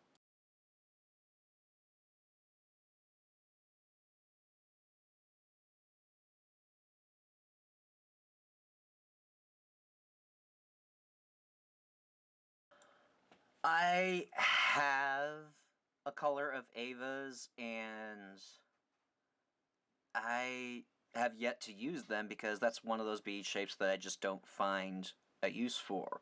Number one, you don't get a lot in a package, and they are very expensive. but at the same time, they also take a lot of space in the beadwork, and I'm not partial to that. It's kind of along the lines of all the parpuka shapes. Yeah, like the only ones I like are the triangle, the chaops. The whole orientation is strange for the chaops, but I really like the super chaops, which have the pyramid on top. That adds so much aesthetic. I love. So, I don't know. It's just what I can find useful and what I shop a lot because I'm broke and I don't want to spend a lot on these projects. So, I scout for sales whenever I can.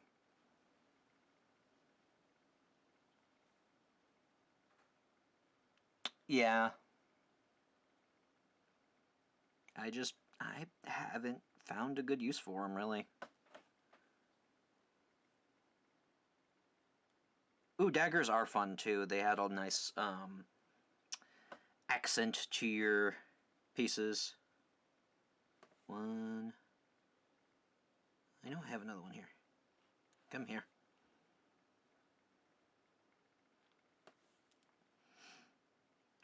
Where was I going with? Backwards.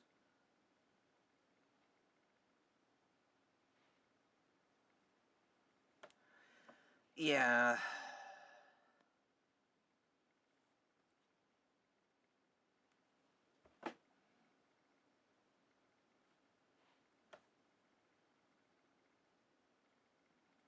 I didn't put a bead in the middle. Let go. Oh, God damn it.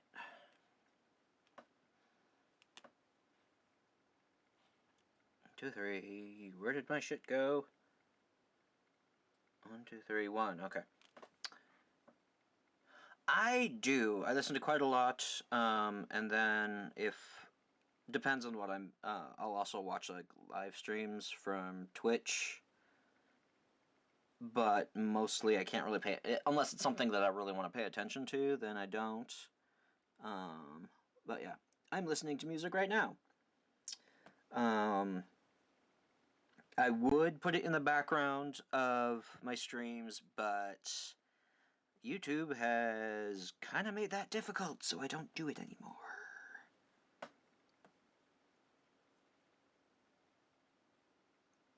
Yep, exactly. So while it's kind of shitty and it kind of, like, especially when I'm not talking, adds a lot of dead air,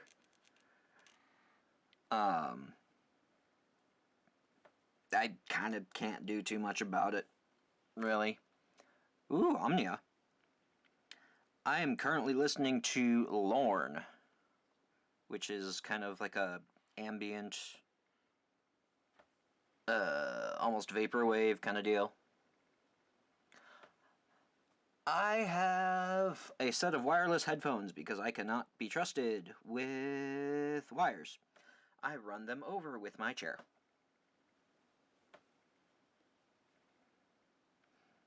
My ears don't like earbuds anyway, so... Am I too zoomed in? I think I'm too zoomed in. Yeah, there we go.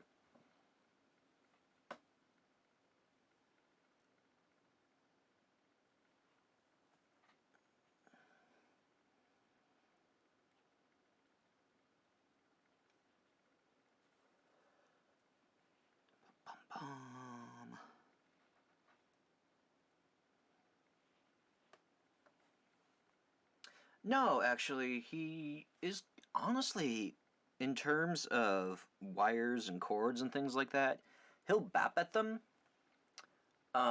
He doesn't bother them too much, and especially like with my beaded ropes, I have them right next to me, and he doesn't bother them at all, which is kind of weird. But his problem is plastic. He likes to shoot anything and everything plastic. Um, Especially like if you peel off those strands when it comes to like packaging, like gum packs that have the plastic tab that you peel apart and it's like a little snake. He likes that kind of thing. He's peeled off the weather stripping from my house. Ooh, have fun with your resin. Yeah, he has peeled off and swallowed about 6 inches of weather stripping, the cord-like kind. So, yeah, that's a problem. We don't have weather stripping in our doorway now anymore. So, yeah, we have to watch him because he will beeline right for it. And it's nerve-wracking.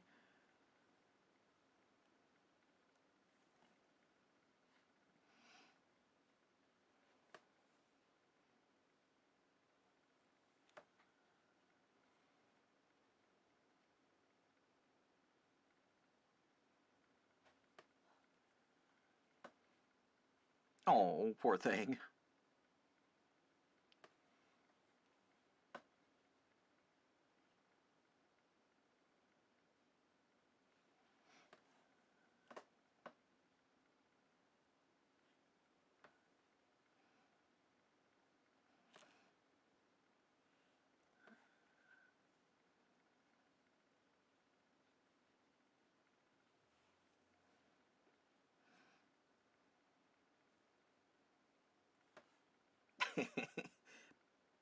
Poor dear.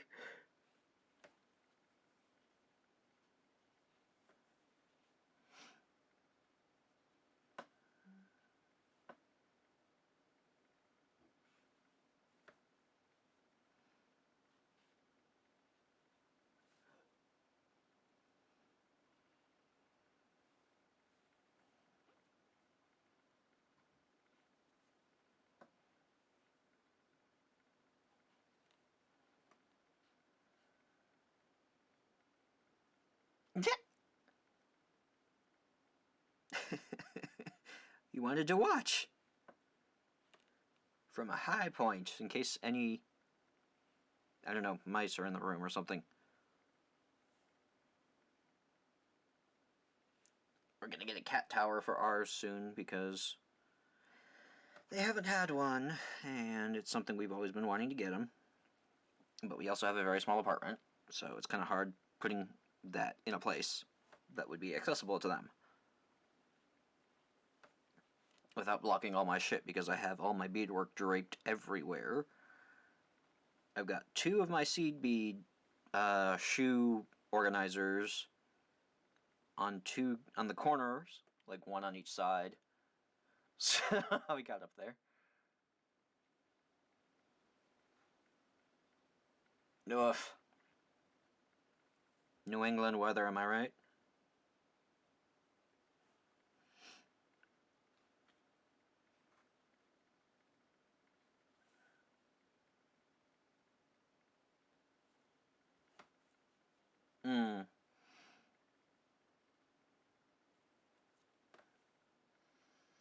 Jesus, it's gotten thicker. It's more puffy. What the fuck? I should stop looking out my window.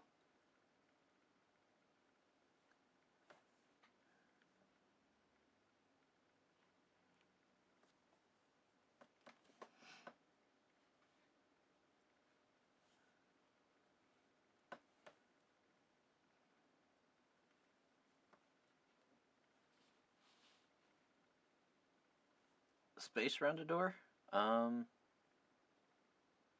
Yeah, because the shoe racks are, I have the fabric shoe organizers that, or are you talking about for the cat tree? Because, like, the entire second floor of my house is pretty much my office. It's one room. Yeah. We have an entryway, a kitchen, a bathroom, and a bedroom, and that's it. But there's a little cubby by the stairs. Oh. A little cubby by the stairs that we can get a small one. But, you know, we'll make it work.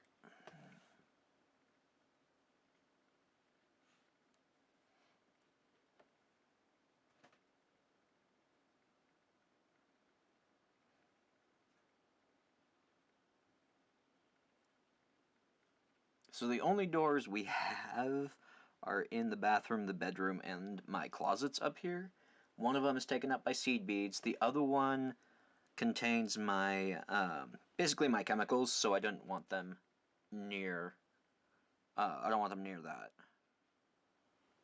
That's my resins and my nail arts and my spray paints, so I don't want them resting on that.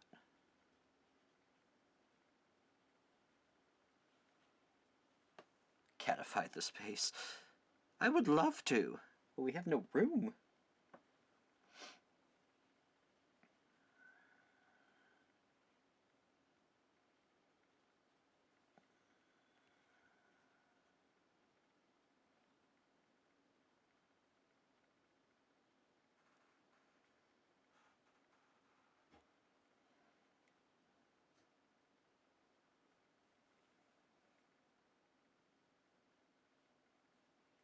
I think I could do one more row with this thread.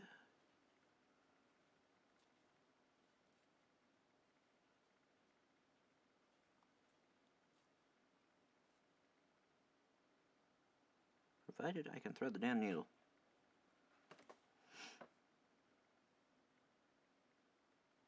There we go.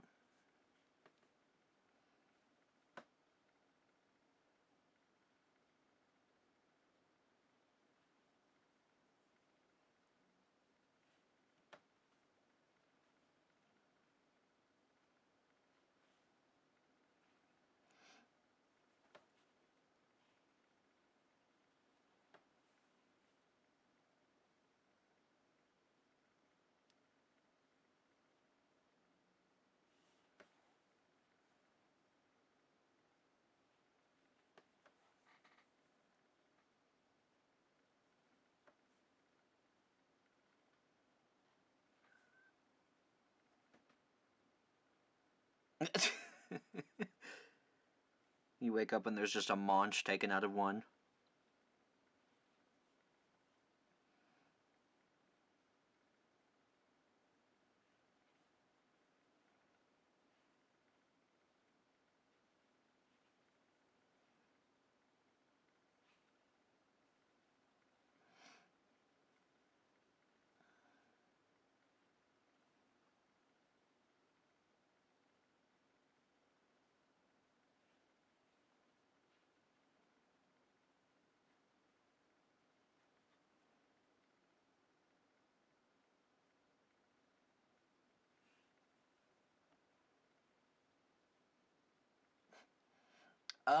I do not use magnifiers. I won't even wear my glasses because if I focus too much close up, it hurts my eyes. Which, yeah. So, I'm okay for now, but I can definitely see the end coming when it comes to that. I know I already have a repetitive stress injury pending because of the way I abuse my hands.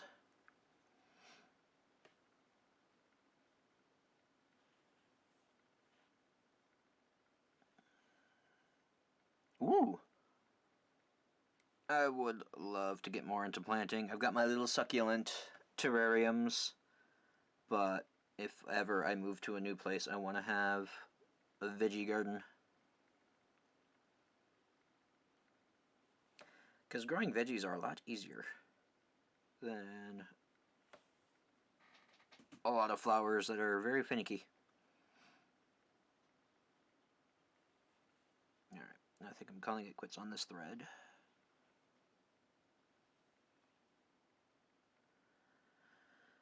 Change places. Ow.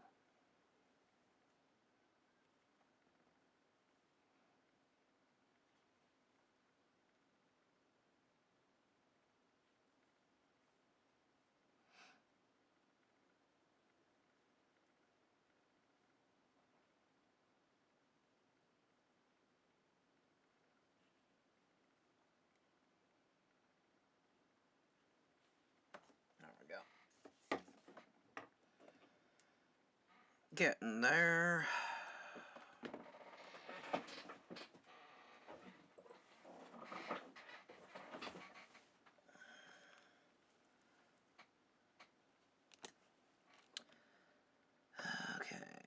So that's the shorter one. I'm going to put away all my 4mm because I don't need them anymore.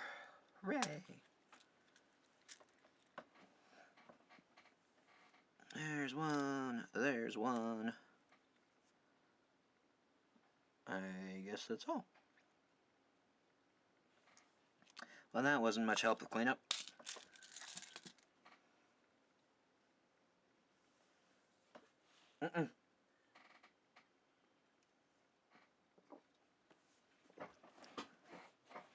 Yeah, I can't say I'm looking forward to those days.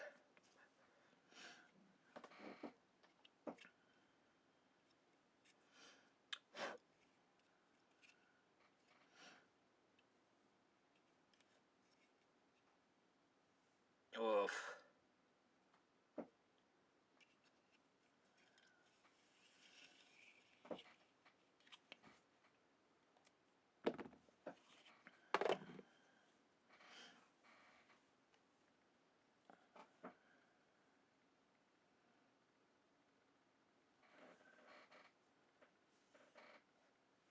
That doesn't sound very pleasant.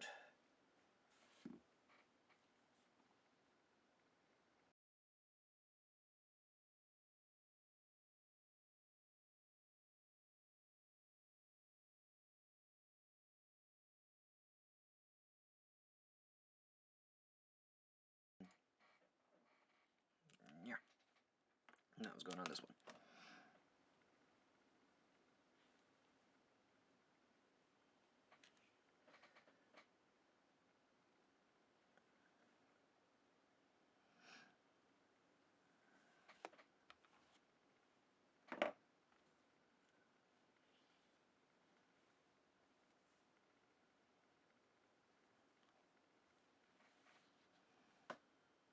Don't you do it.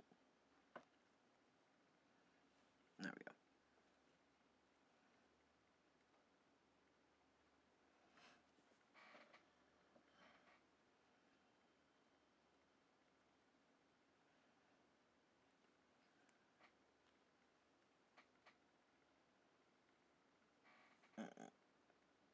Oh no. I could imagine that being really frustrating.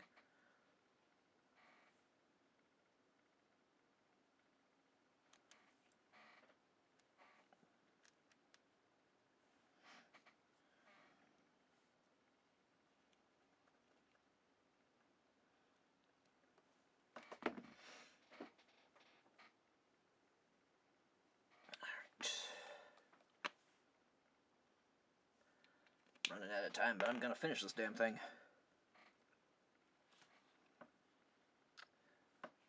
One, two, actually, I think I only need 4. And then I could put these away. Hooray! Clean up as you go.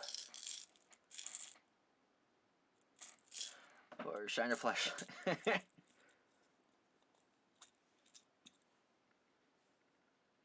The needle goes into the abyss. I don't bother until I find it with my foot. Then I bother.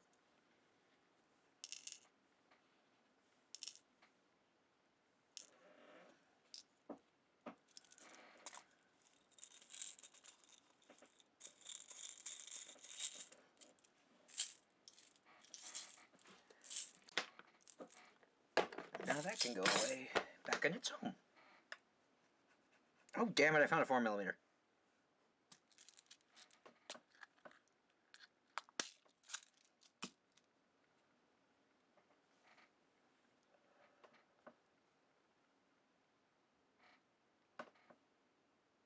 So my SO has gotten into this thing where he puts club soda in his coffee. I've tried it, even though I'm not a coffee drinker, and I really kind of like it. It's like a Italian soda, but coffee flavored.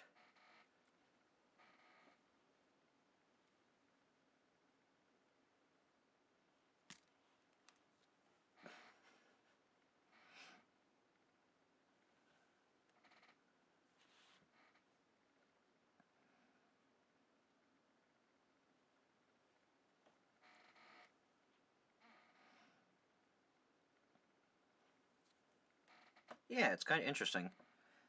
And then if you have like interesting seltzer flavors, like sometimes they come out with vanilla or Actually, that's the only one I can think of. I can imagine that would be good too.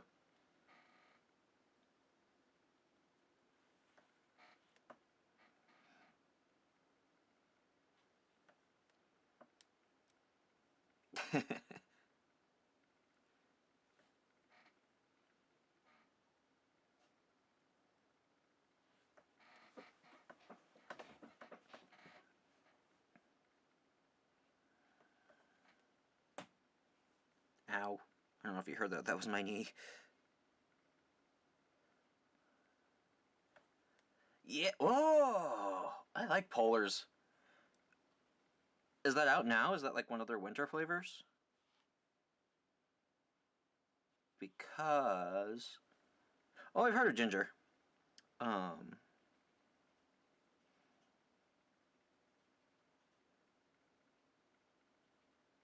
Yeah. Sorry. My bones are not great. Been around a while. I am in that area, so I might have to go search.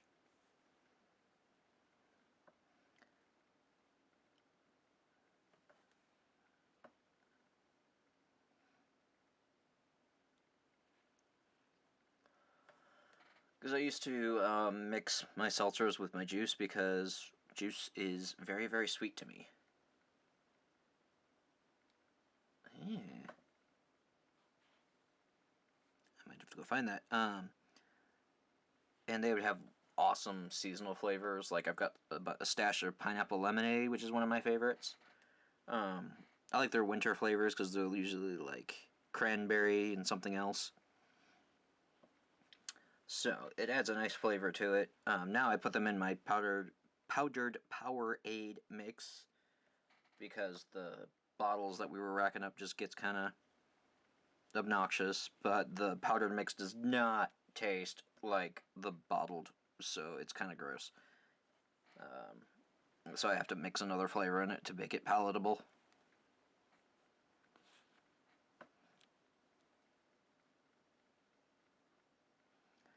But I can't go without my Powerade, otherwise Odin gets problems. Yeah. And the clementine. There's some clementines on there sometimes. Have you tried the mythical creature ones? I haven't been able to discern what those flavors are supposed to be.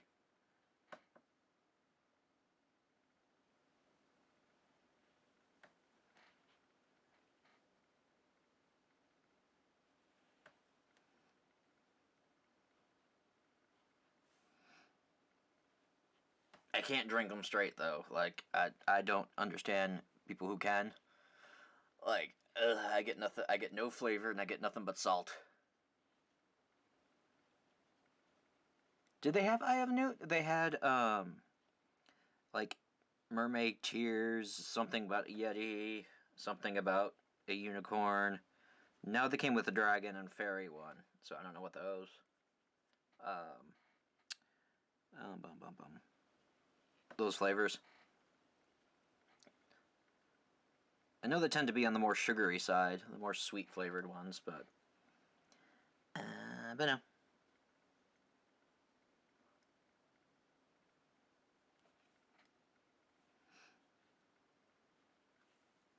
Yeah, they come in cans.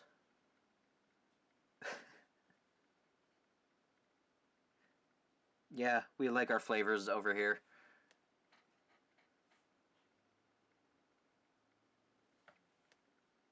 Yeah, the small cans is where they're at. I haven't seen them. I don't think they come in bottles, which is kind of obnoxious because you don't really want to buy a whole 6-pack just to try a flavor. That being said, I did end up buying a 6-pack of that cinnamon Coke, and it was delicious. I think I have it upcoming in a snack time that I have yet to edit.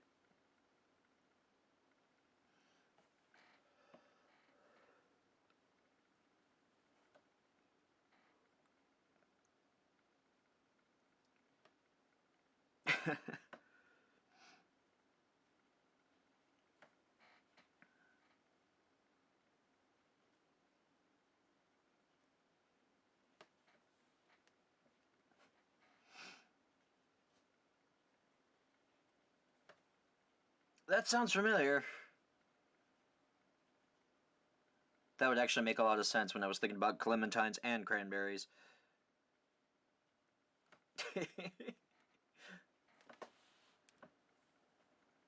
Pants and trousers.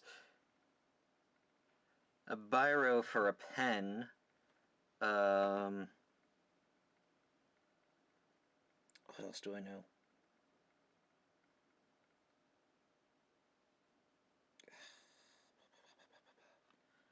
I forgot the one for Band-Aid.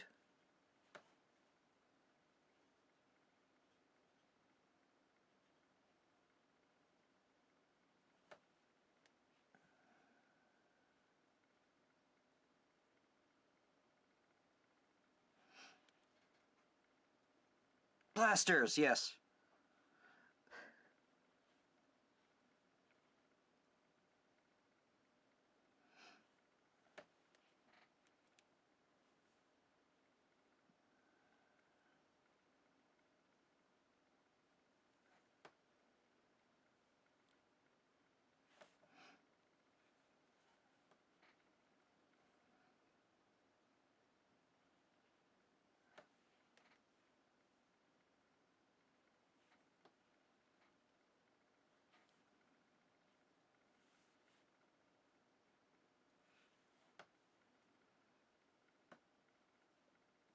Ooh. That sounds delicious.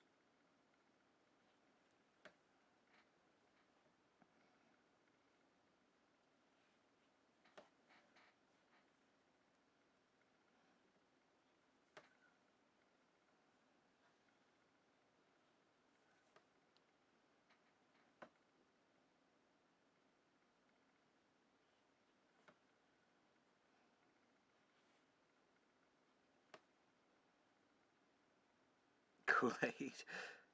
I haven't had Kool-Aid in years. I'm also reminded of the ones in the bottles, which were really good, but there were ones, were they called squeezers or something in the 90s? They were basically like melted popsicles in a bottle.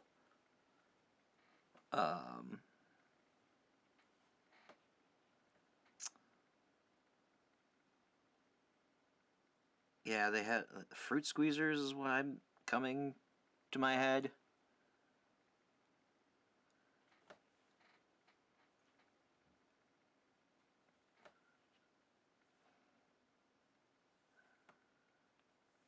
Ow. Speaking of eyesores, mine are starting to give out, but I'm wearing my glasses because I can't read the chat without them. Could make it easier on myself and do this mobile.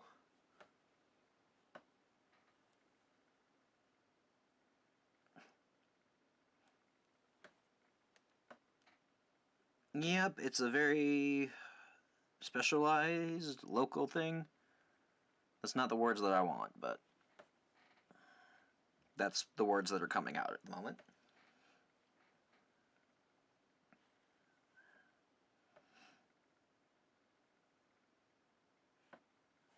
Yes, regional. That is the word that I was looking for.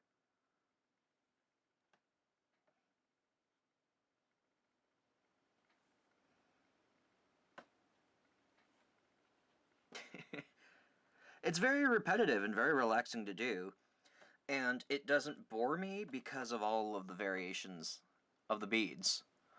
Like, I've got a pattern set up, and I don't get bored of it, because like, it's like I gotta focus on different... Okay, I gotta put this now. Okay, I gotta put these on now. Okay, I gotta put these on now. Hello!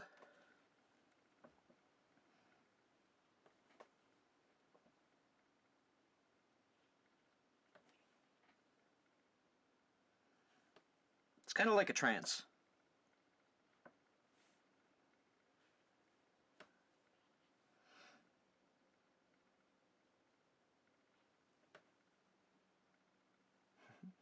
Hi there! Ouch. I stabbed myself.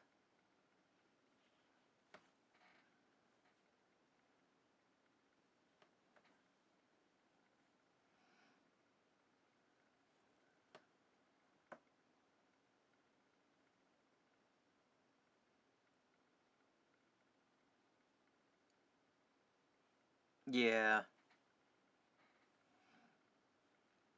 They're definitely not afraid to experiment.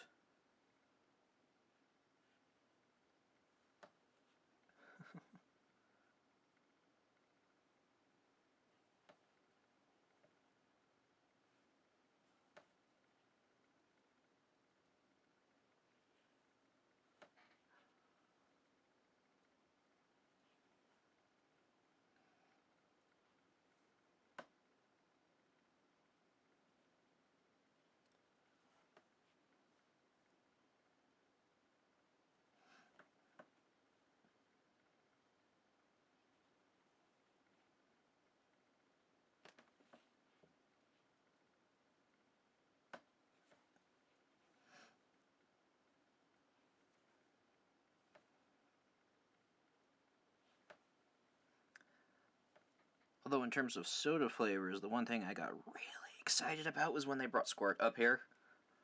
Squirt is a grapefruit flavored soda, which is I got it all the time in the Midwest. Yeah, that's why I stashed the pineapple lemonade in my pantry. I have a bunch of it. But yeah, Squirt is really good, and it's not as sugary either, so I like it a lot. There's also a ruby red Squirt version, but I'm not sure if that was limited or not, because we could get it in the Midwest all the time. And that one's really good. That one tastes like an actual grapefruit. Any beads I refuse to use?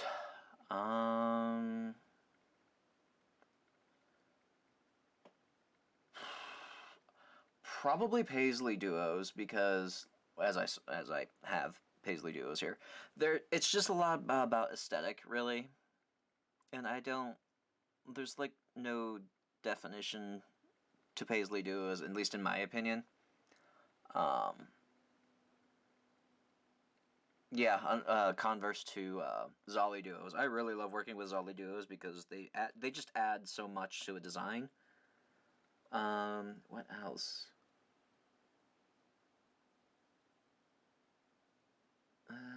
Let me look up some bead shapes and see if there's anything that comes to mind, because I know there's got to be some.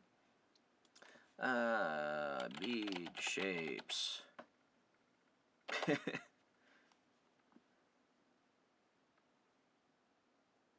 Images for bead shapes.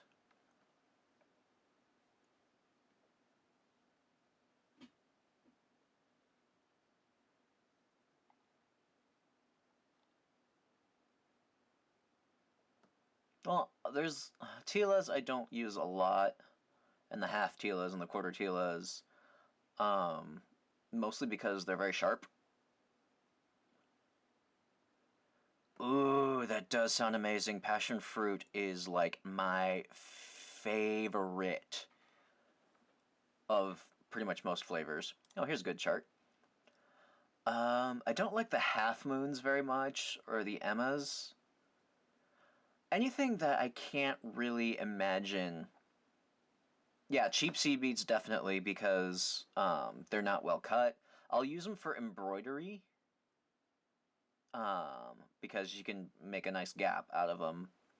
Just shapes that, one, I don't see a immediate use for, and variations of other beads, because I just don't,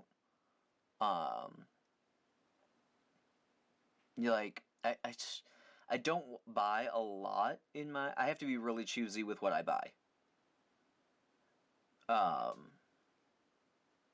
So, like, versus like super duos versus twins versus super unos, I will never buy a super uno ever, because I can just use a super duo, and who cares if the whole is being seen. I don't want to spend my money buying that for like a unitask thing. Um, Shapes that are really, really round and aesthetic, I don't like. Like, I'm looking at these Bebos. Rhizos, I'm not too big of a fan of, even though I have some. Tangos, I don't really like because of the whole orientation. I find very difficult to use. Like infinities for the round. you know, stuff like that. I think I got pretty much my my aesthetic. Yeah.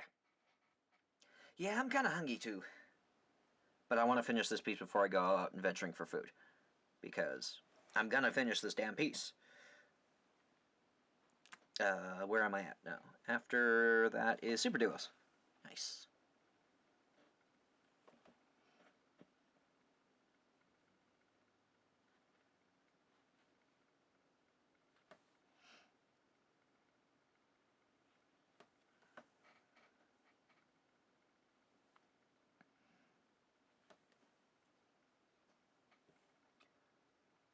Cube beads. Are those like just basically seed beads but the cube shaped ones? Or is there another cube that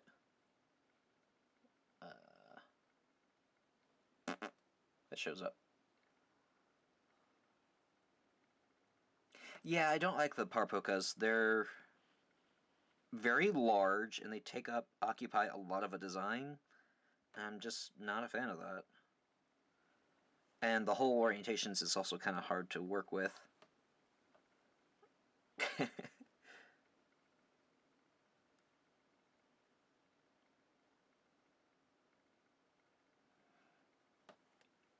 $4mm. Oh! They're really pretty, especially the Swarovski ones, but damn, are they expensive. Oh, yeah. I've got some triangles that I really like how they work in like a flat piece.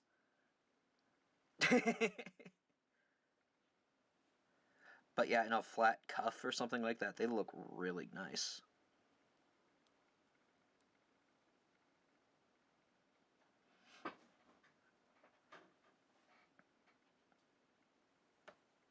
So when I'm making my designs, I try not to make too many weird shapes so that people don't have to buy stuff, but a lot of the most popular beads, like super duos or diamond duos, I'll definitely use, or if there's just a shape that I just absolutely cannot, that I encourage to get, like, the demi-rounds.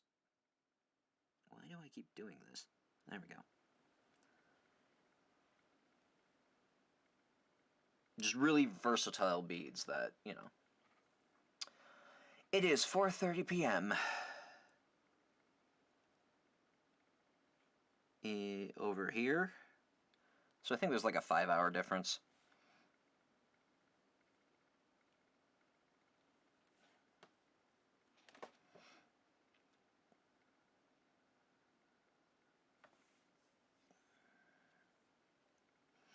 Yeah, because you could do a lot with seeds. It's kind of surprising, actually. You'd think there'd be only so many things you can do, but you can make really pretty bezels with just seed beads and doing like picots or segments of right angle weave or segments of fringe or something like that.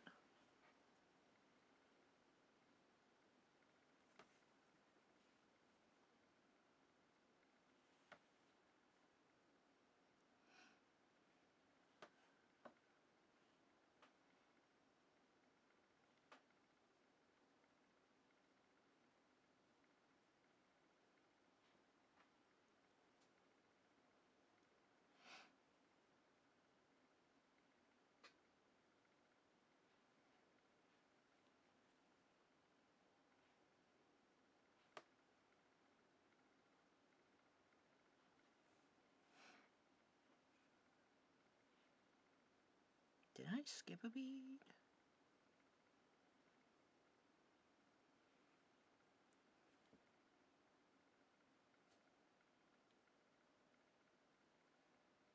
Oh no, I didn't, damn it.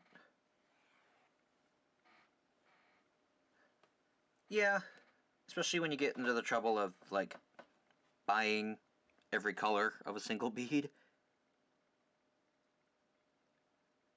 I like to hoard my beads, so I've stopped buying every single color available, and I just stick to my usual color palettes and then maybe one or two things extraneous just to experiment.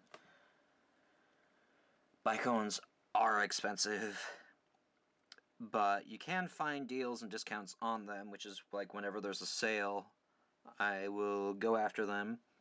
Or if I'm just practicing, I'll use Chinese crystals too.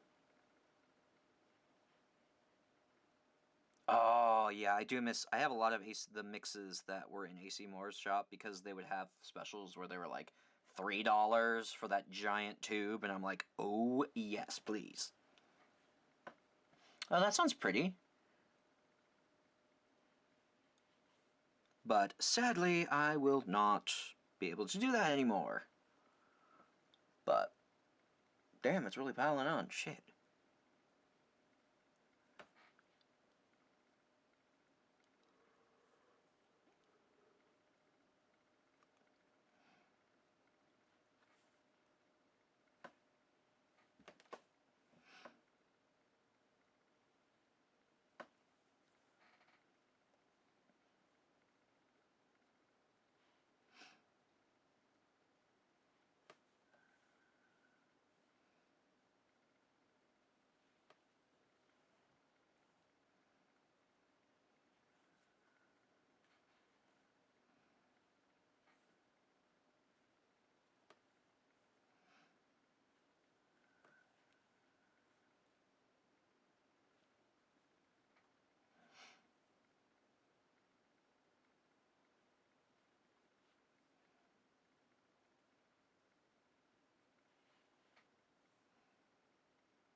Oh yeah, I definitely did a lot of stops there. I I got a lot of gel pens. I got a lot of these Jelly Roll gel pens, which I love, for like $1 a pop. That was fun. What else? I got a lot. I actually got a couple of plaster pillars for my show displays, which I repainted. I showed that on social media. Then I think that was mostly it. Was a lot of um, displays. I didn't get too many beads because they were very picked over. And the crystals that were on sale, by the time I got to them, they weren't like really discounted. You did it! Congrats!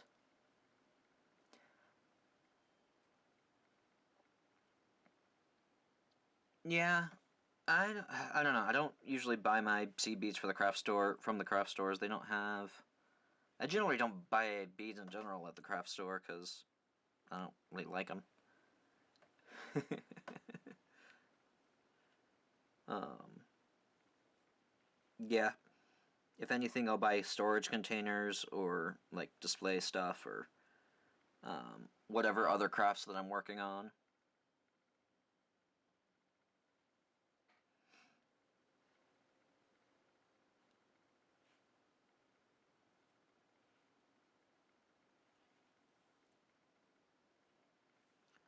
Am I able to finish this necklace with this strand, or this end of the necklace anyway, with this one thread?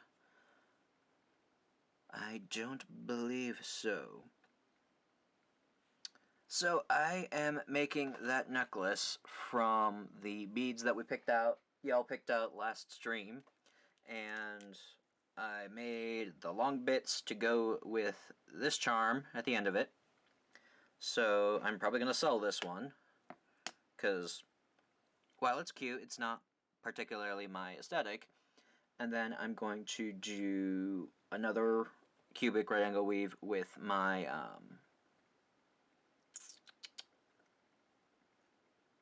my flat 2-hole diamonds, because I kind of like how I did the Super Duo thing. And I'm going to try it with size 15s just to see how that...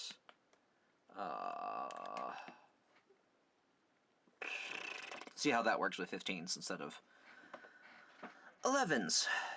Because I hate myself.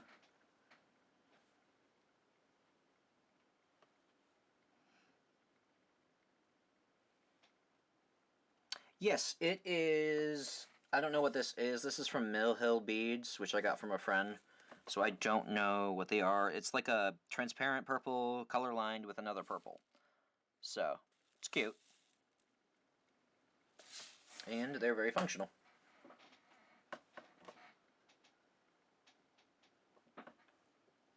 No, they are 2-hole diamonds. Let me get a picture up. 2-hole diamond beads. I did a tutorial for aura crystals with them. They are these, which are really cool, and they're definitely in my aesthetic, but I just haven't used them.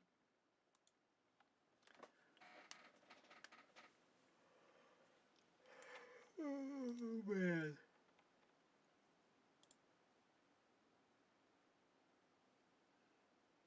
Ooh. Yeah, on Art Beads, when they had their clearance sale, I got one of my favorite color lines, or in a discontinued color, so I was really lucky. I didn't grab them all because I couldn't afford them all, but yeah.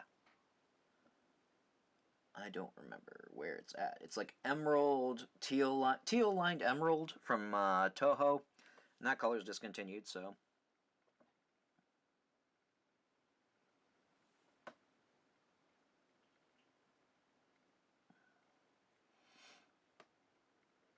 Yeah, they're really pretty. And then I like these opalescent ones. There's several colors of these that I have, but they're silver lined, but they're opalescent, and with these ones anyway, I don't find that the silver inside breaks apart and disintegrates, which is nice. So I like those. I've got a couple colors of those. Let's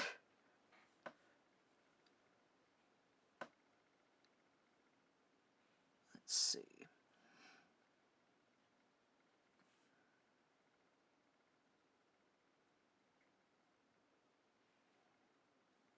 Ooh, that sounds pretty.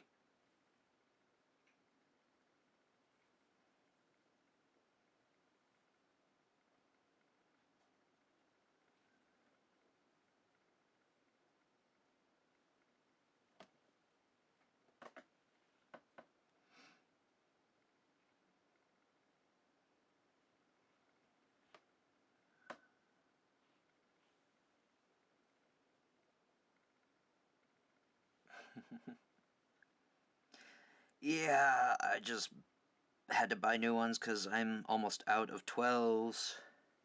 Because I did it, and I did, my pasties with a size 12 needle because I was afraid, because I was using 15s and I was afraid I wasn't going to be able to, get the needle through them, but surprise, I did, and I bust pretty much almost my entire stash of 12s, except for 2. So, and then I realized, hey, I can fit the size 10s in there, so I started using the 10s, which I'm surprisingly running low on as well. But I went to Art Beads, because they gave me a $5 credit for my birthday, and spent it on a pack of tulips, which were on sale for $9, which makes me die a little on the inside because there's only 2 needles in there, and they are expensive. They're normally like $12. Yeah, so, and then I got a Beadsmith size 12 pack just to try them out, to see if they're better, because while the tulips do last a long time, they really do, which kind of justifies the price, but I don't know. They're really nice and bendy and flexible, which means they'll bend before they break, which is nice. Yeah, Pony brand is what I used to use a lot. In fact, that's what my 12s are mostly Pony brands. But they just bust and break. So, yeah. But luckily, I had actually $9 in credit for the rewards points at Art Beads, so I was like, all right. Yeah, they're really expensive. But the sad thing is, Art Beads upped their shipping charges, which kind of sucks. So I don't know if that's permanent or just temporary. What am I doing? I'm not knotting this yet. I'm not ready. Oh, whatever.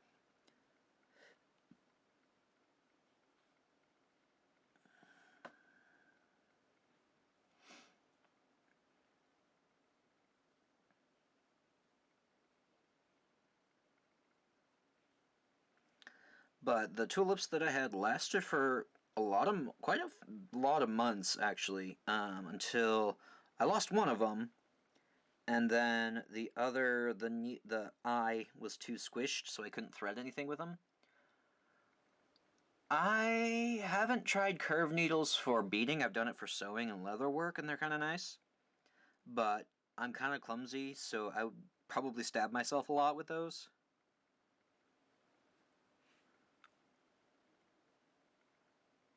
Oh man, me too. I definitely bend them and they turn into telephone wire by the time I'm done with some of them.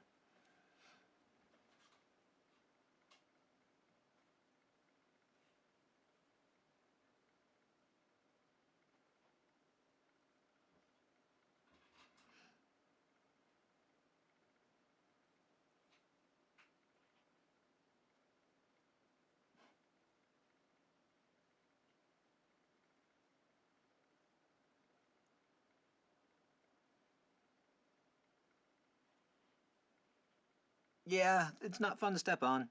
That's for sure. But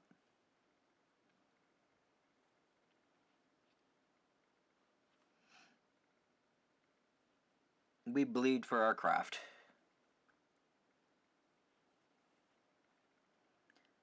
I'm not going to get the ends with this thread, and that kind of sucks. Oh well, more security for the thread anyway, or the clasp. Meaning that if it breaks, that's the only part I have to replace. You know.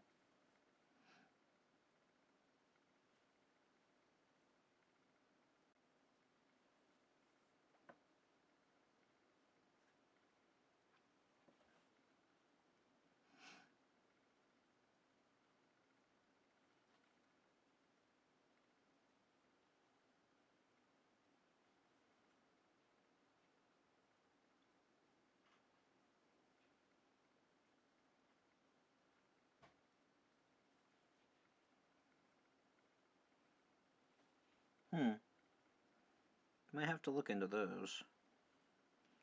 Does anybody know, I have the size 10 sharps that I usually use for really thick sizes, these. Do you know if they make really long ones of these? Because these hurt my hands when I use them for too long because they're too short and my fingers are like doing this a lot and it hurts. So.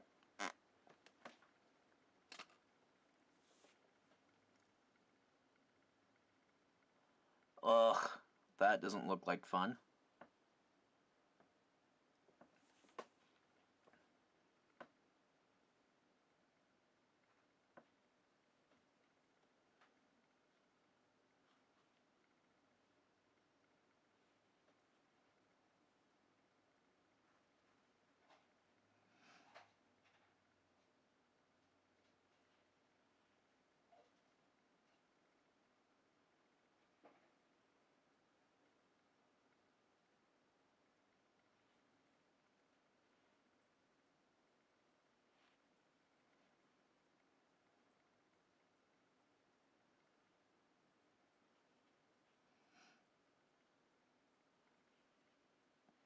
Ouch.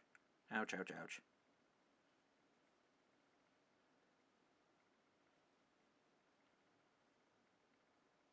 Do you have a needle minder? That might help.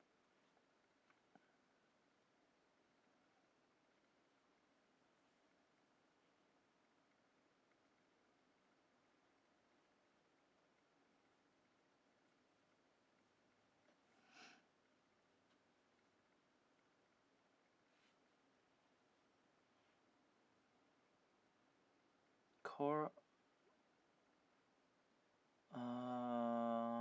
Oh, back to Bead. Yeah, I haven't heard much from him recently. I wonder if he's still doing okay. I'll give a link. I do have John James needles, and I find they break just as much as Pony, which kind of sucks. Let's see. A needle minder is something that people who sew use. They're basically just a piece of magnet. Then sometimes they come in like decorative shapes or something that you just stick your needle on. It's magnetic, so the needle should, in theory, stick them. To bead. No, not that. Just regular back to bead.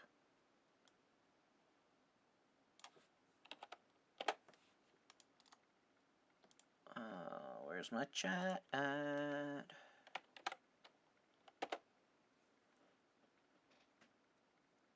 Let's see. Let's look up a needle minder.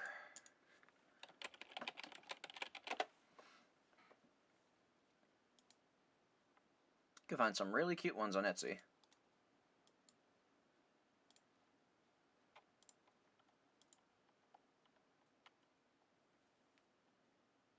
Yeah, that's what I use my sharps for, because sometimes I'll have to whoops. I just want to search needle minder. Okay. When I do my bead embroidery for pasties or other things like my my pin banners. Let me see. Like I've been making these, and they're leather, so I need something that'll get through them. But I really need some longer ones, because they hurt.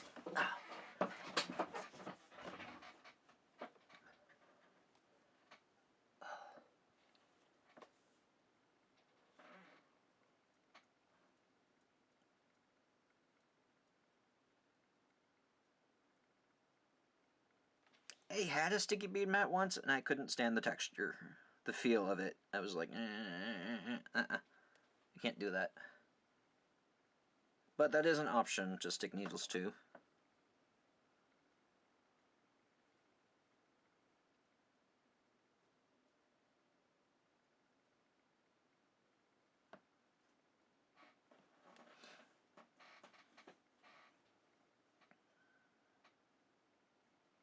I bet your cat hates it.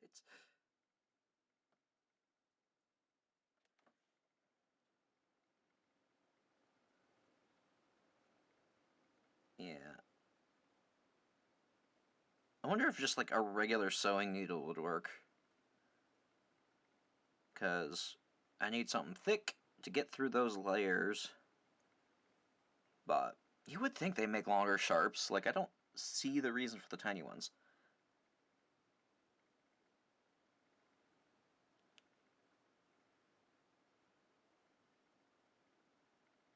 Ooh, that would work too. Alright.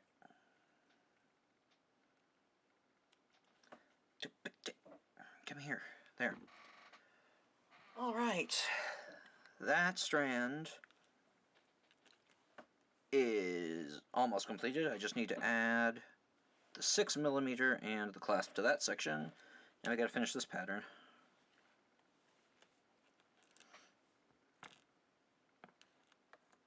Oh, like hand embroidering?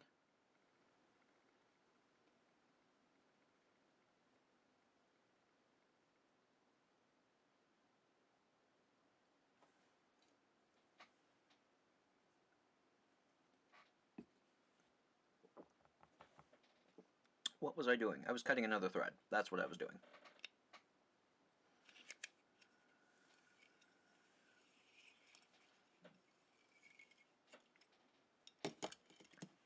Okay.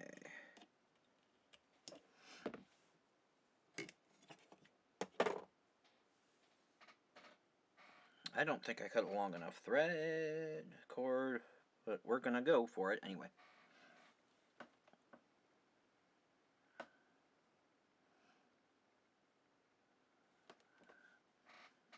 Oh, for like really delicate materials.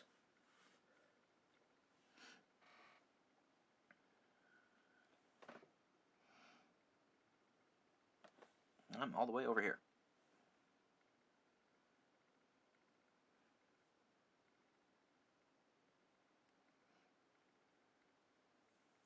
Enjoy your food.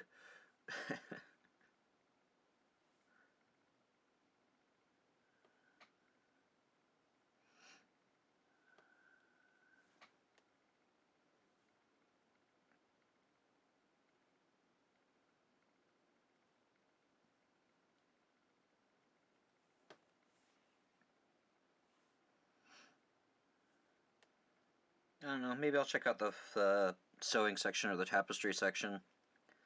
Because the thing about that, what I let the... My mouth doesn't work. Okay. What I like about the sharps is that they're so stiff. So, they're like the size of a size 10 almost, maybe a little bigger. But they're really stiff and rigid so they don't bend, so you can get through those thick materials without, you know, screaming.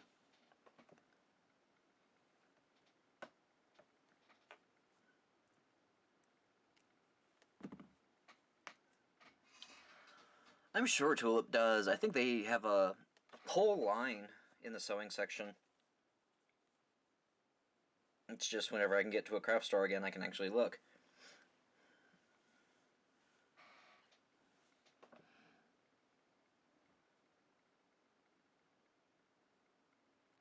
Oh, there are a lot of layers in this one.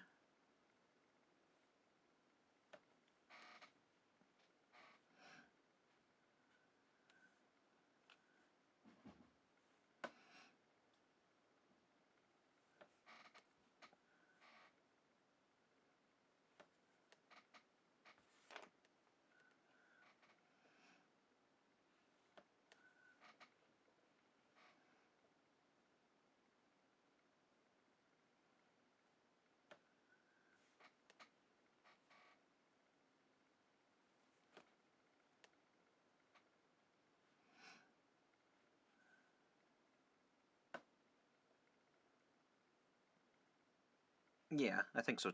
They'll have to look them up. Because that would be freaking useful.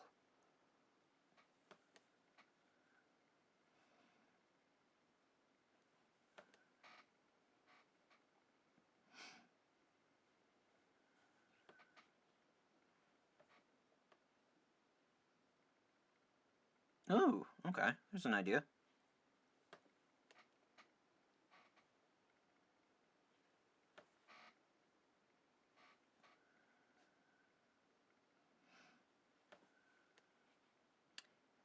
Yep.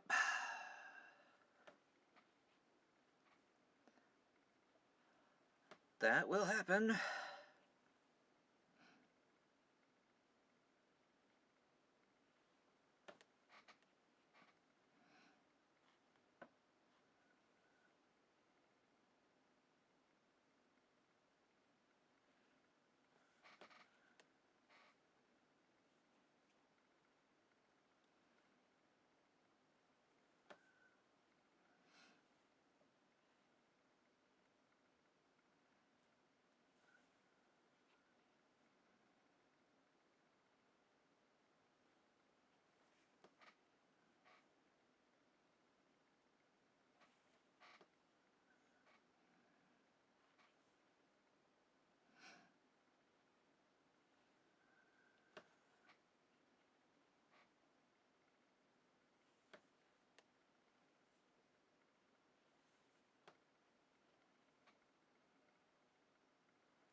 Do.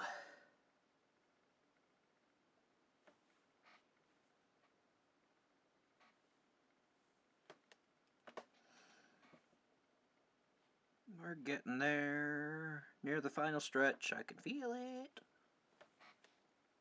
Collapsible needles. What are those like?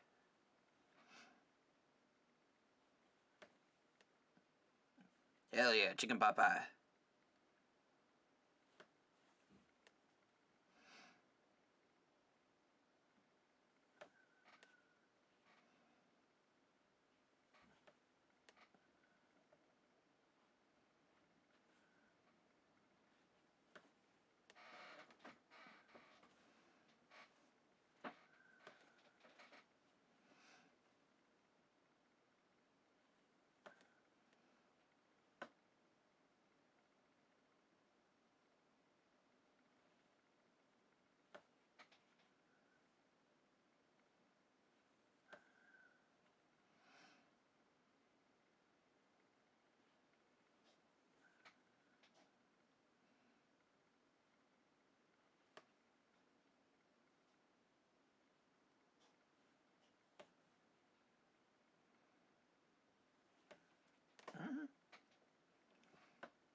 Oh, interesting.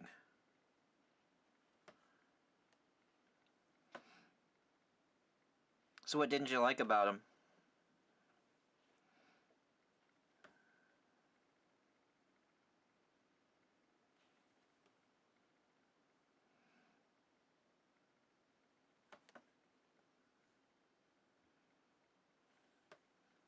I can put my green beads away now. That's exciting. If I can find the case for him.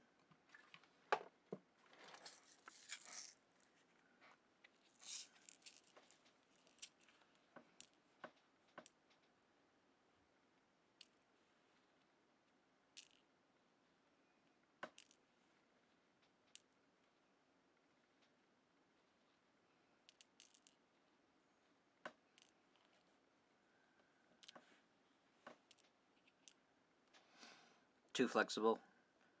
Yeah, I can see that being annoying.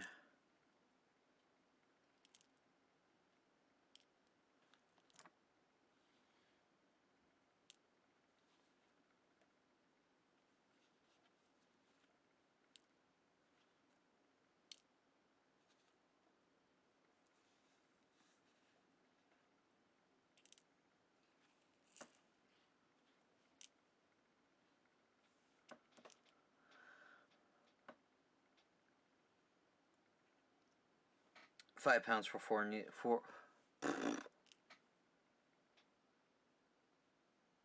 £5 for 4 needles. Yeah, it is a bit much.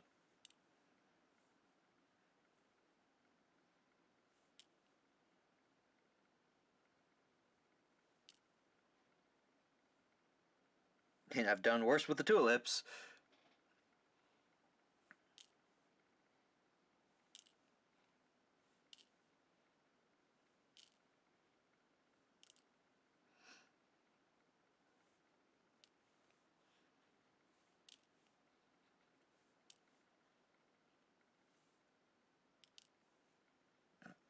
I've been in isolation so long, I've forgotten how to speak.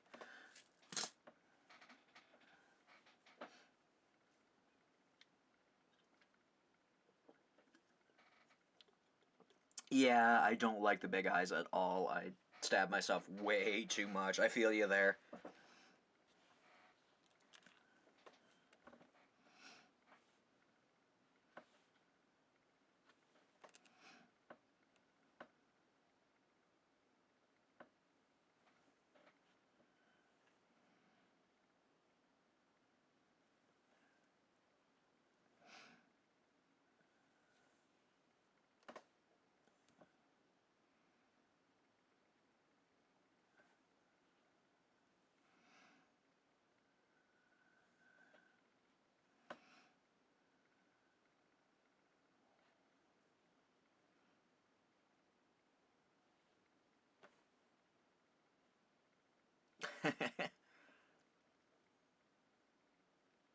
Yeah, my ass is starting to feel the effects of sitting down all day.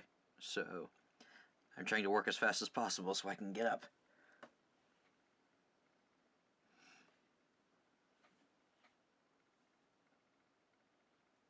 What'd you get for food?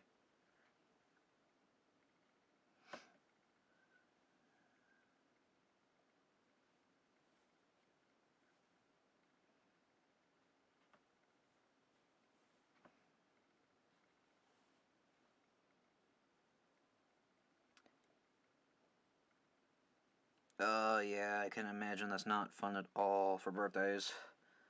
You can probably celebrate your half birthday and have a bigger celebration once this is all over. Baked ziti! That's some good shit.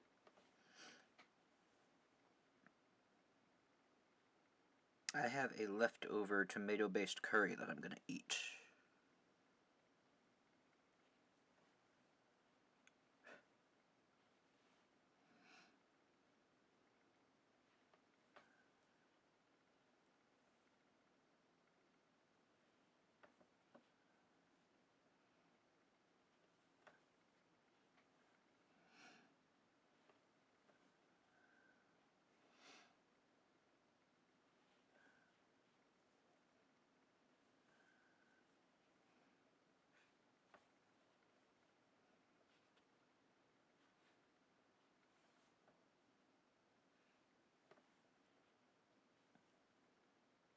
I mean, I think you're not alone in that.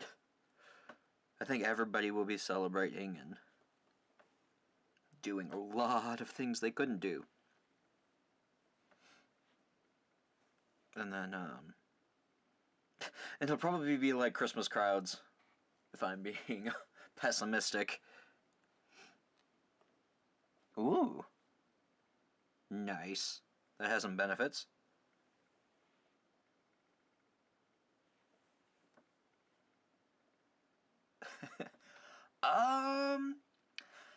Not a whole lot happened, really. I am working on this necklace that we picked from last week.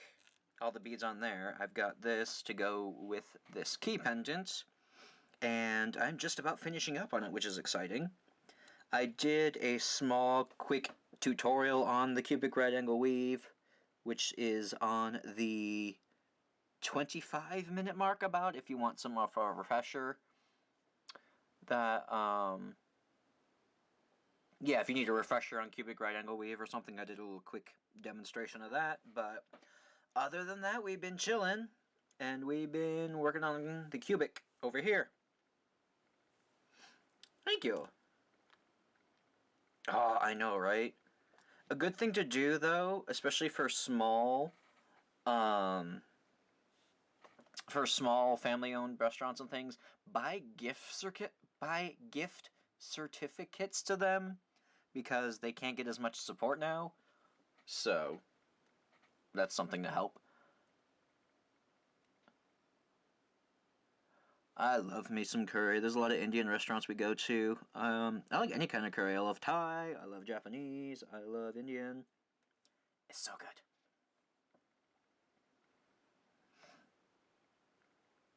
With the Japanese curry, a surprisingly good topping with that is cheese. Like mozzarella cheese. It is amazing with a Japanese curry. In fact, actually many curries in general. It is so good.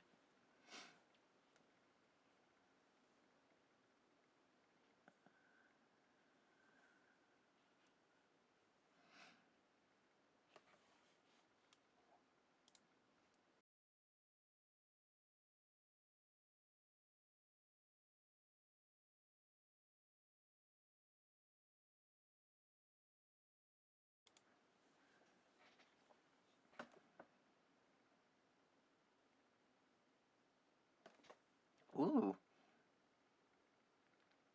Oh, I can relate with the digestive issues. For some reason, spicy food is fine for me, but like everything else, it's just like, nope, we're not having this today. Okay, fine. And then I'm in the bathroom for 3 hours. Yes, it is. It is so delicious, so comforting, and if you make it yourself, you can do so much with it.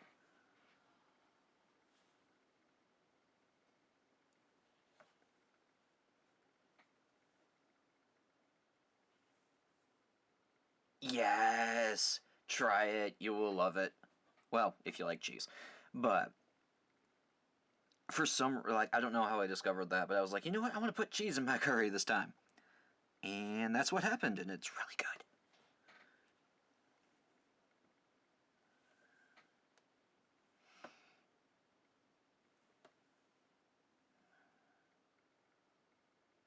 It'll have to be like a creamy cheese. Yeah, like paneer. Um, like a creamier, melty cheese like mozzarella. I don't think cheddar would go very well with it, or anything sharper than that. But something mellow that melts real good.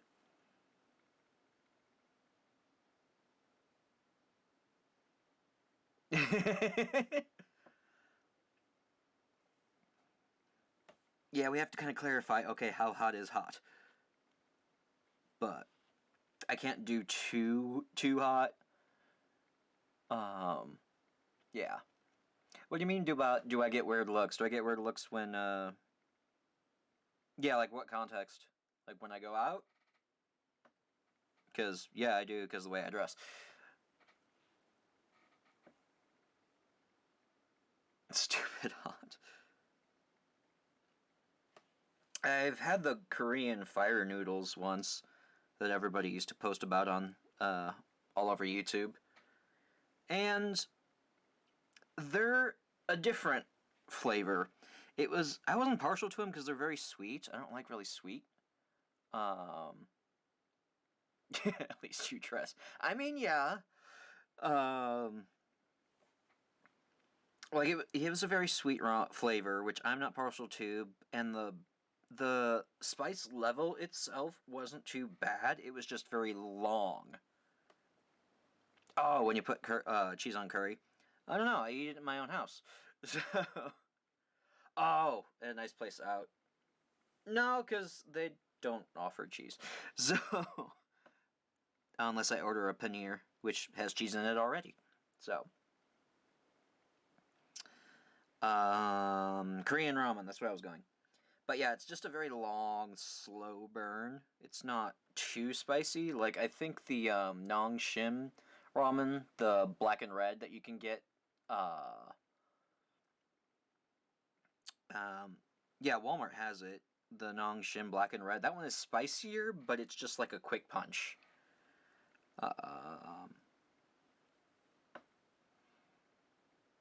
Drinking yogurt. Yeah, you know what? Curry's really good with a nice lassi. Oh my god. That is living right there.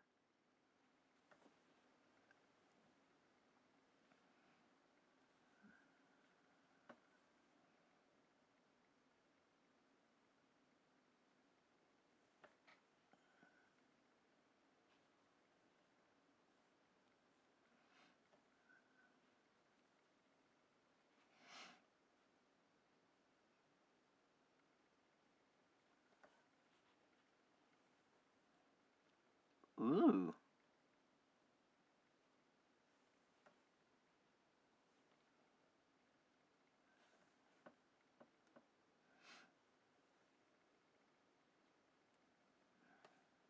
You know what else I like to drink? I am not a tea drinker myself, but I am a total slut for a Thai iced tea.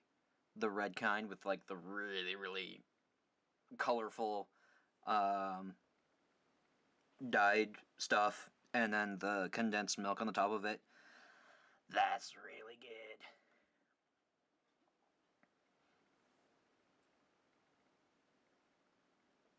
Yeah, the Shin ramen is one of my favorites because I just enjoy the flavor profile on that one.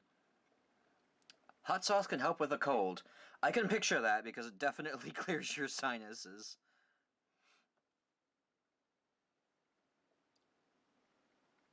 Ooh, ghee. I really like the flavor of ghee too. Bigger curry than him. So did you win that? Did you end up making a better curry?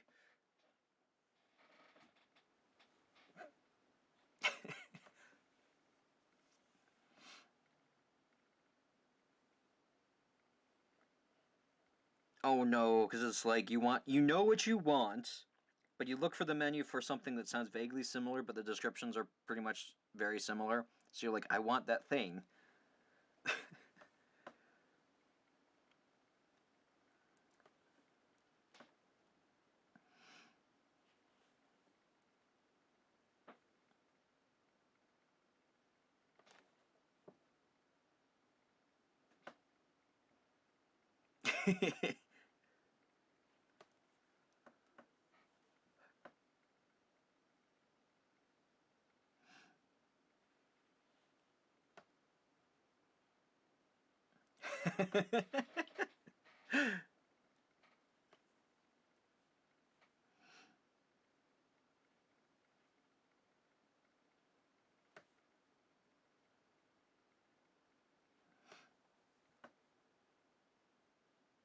Yeah, milk tea is good too.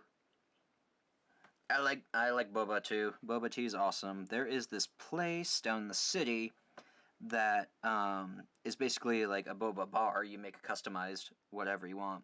I usually go for the fruit smoothies, but because I don't particularly like tea too much, so I will get a kiwi passion fruit smoothie with mango stars in them, which are just star-shaped mango pieces. And that's just my little treat, and I like it. And I munch on all the mangoes, and it's delicious. Oh, yes. I love the chocolate hack. I like putting it in chili as well.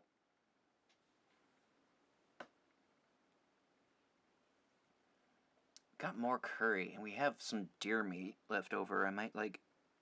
Oh, no, I snug... Oh, damn it. I used up all the baking chocolate in a project. I tried making no bakes, but I didn't have any, like, enough sugar in them.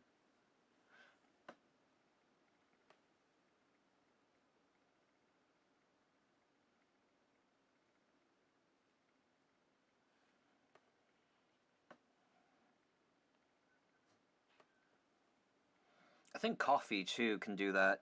Just like a instant espresso powder.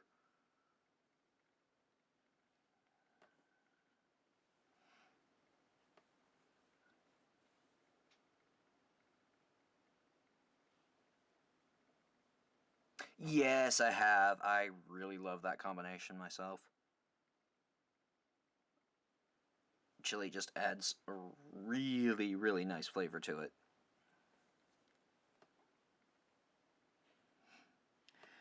Oh my god, I got one stitch left, and I can add my ending bit on this side.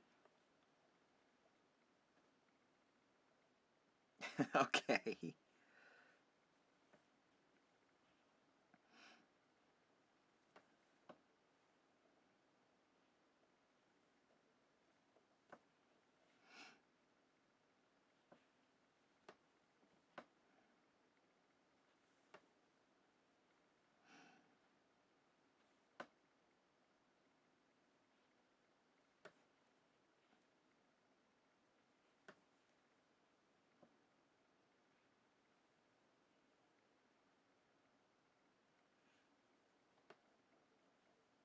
Oh, I do love the ginger.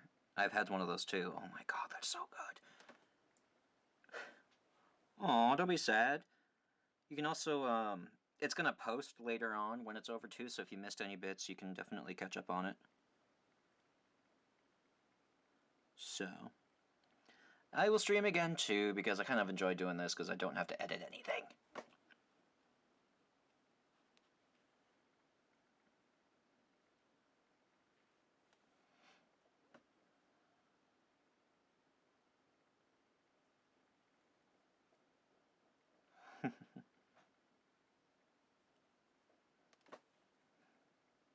Oh, I'm glad I can provide a space. And some social interaction.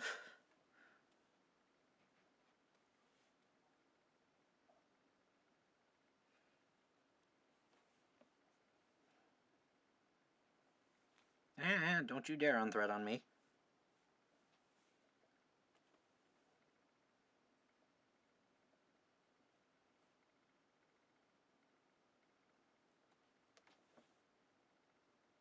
Grown-up conversation, yeah.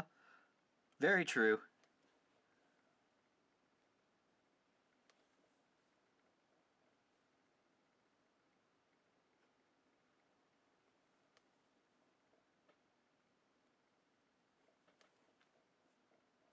Yay, I'm on the finishing bit of this strand. I don't know how far I can get with it, though. I need more O-beads. I need 4 in total.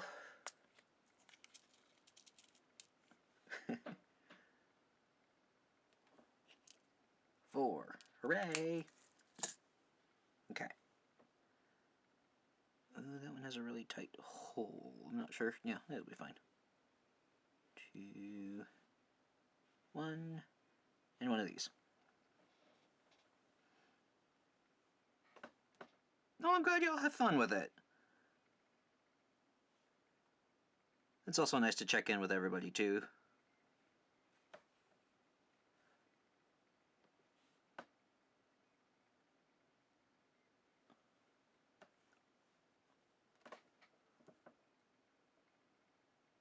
Let's see. Ouch.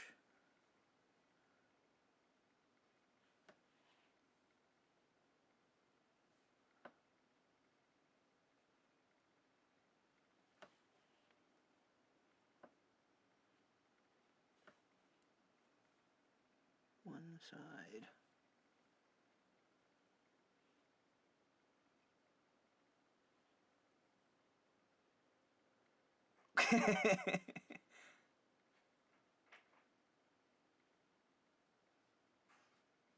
We got some bead talk in here.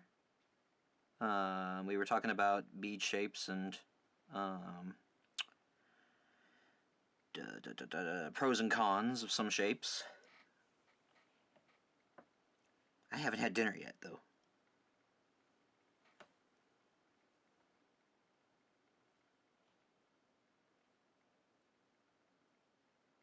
Come on, one more, you can do it.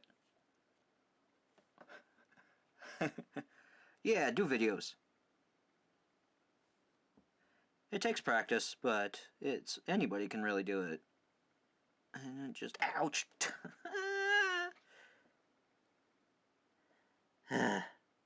Where was I going? That way.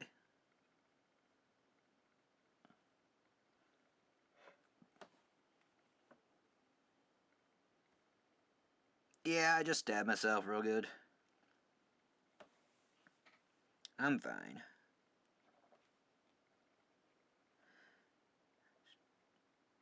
It's just another nick in the armor.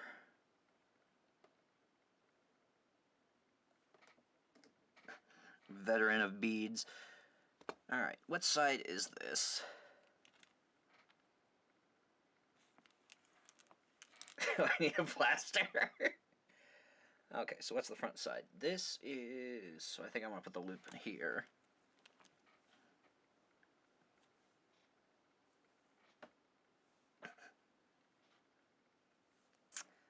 I think I want to put 15s there. What color, though? What color shall I pull out of my cauldron? These are all greens. No, I don't want greens. I want...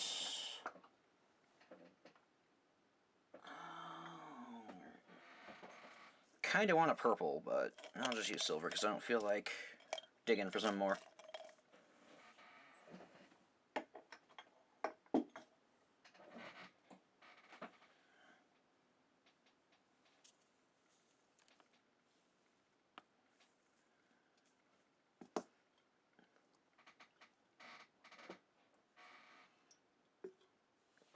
Okay.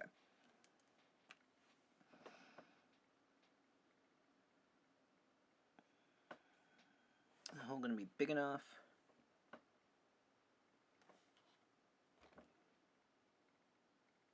You would think after all of these years of beating and stabbing myself, I would have more calluses on other fingers, but I don't.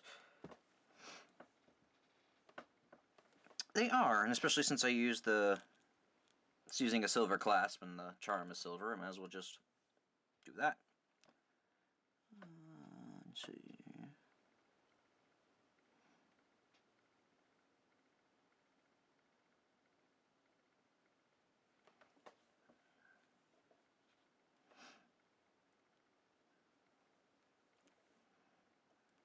Yep, they fit. Awesome.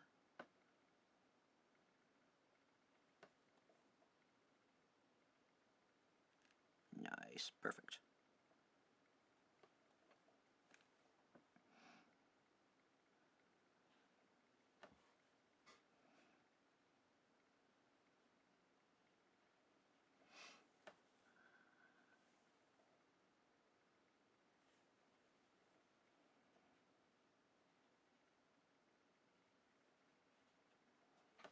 I do from time to time. It depends on what I'm doing. Like if I'm doing a stringing project, I'll use wire guardians. Generally, the seed beads that I put in there work as guardians enough. If I attach a regular wire, like if I have a threaded piece and then I want to attach like a wire loop in it, I'll use wire guardians because I don't need the wire of the whatever I'm attaching to scuff and scrape on the thread.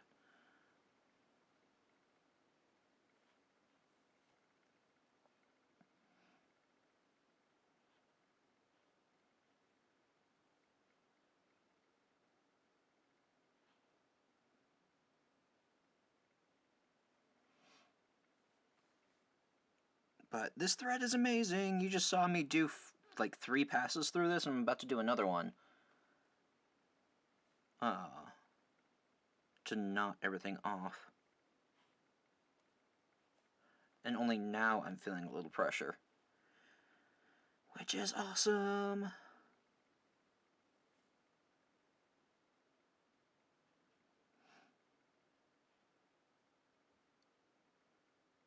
Yep, these are 15s.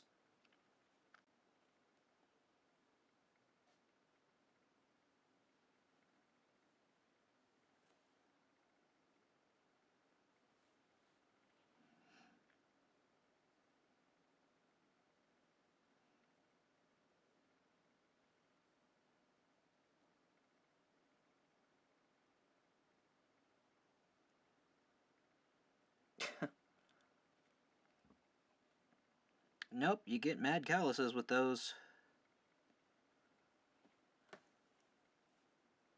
I got it in, like, my pointer finger and some on my thumb, which is...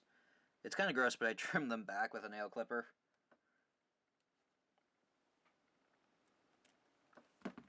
Because they bother me, and...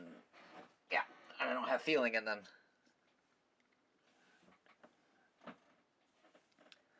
One side done! Hooray! Which means... No, it doesn't mean that. Silver... I can put the rest of my beads back, except for the... I need one solitary size 11. Oh, I do love beading with 15s when it comes to long ropes and stuff, because I just like the delicate look, but I tear my hair out. Because it's taking so long.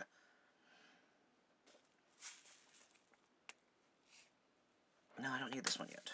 I need this one.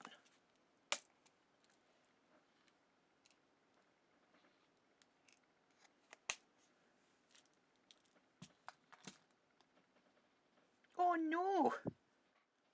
Impatient kitties.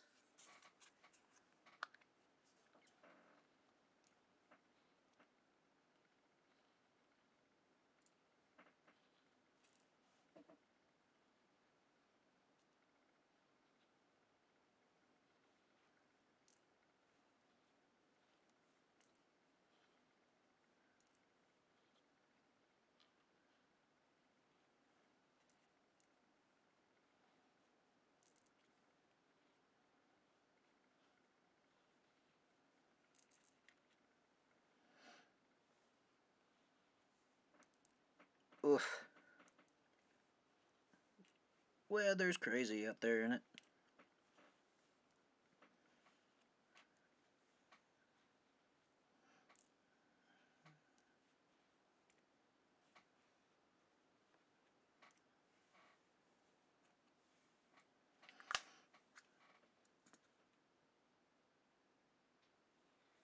There's one. Much fuzz. Okay.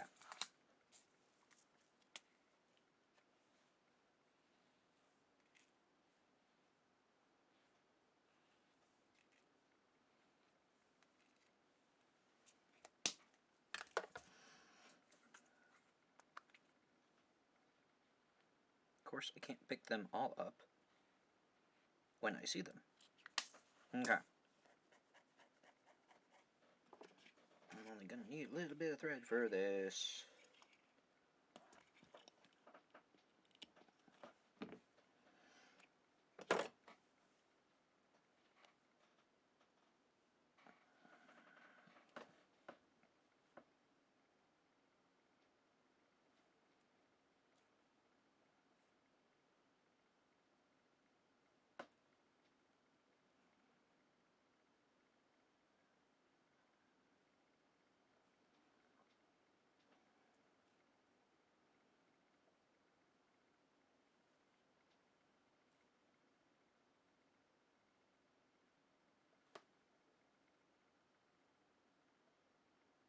There we go. There it is.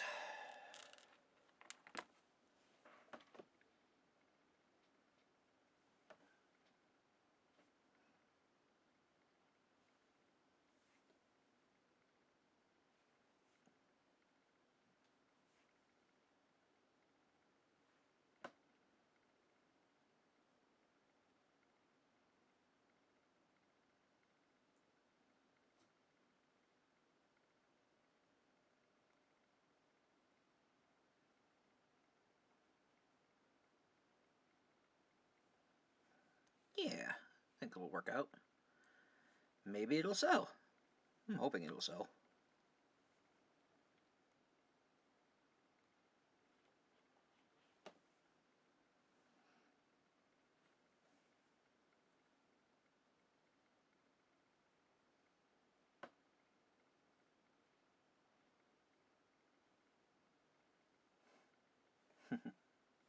Thank you.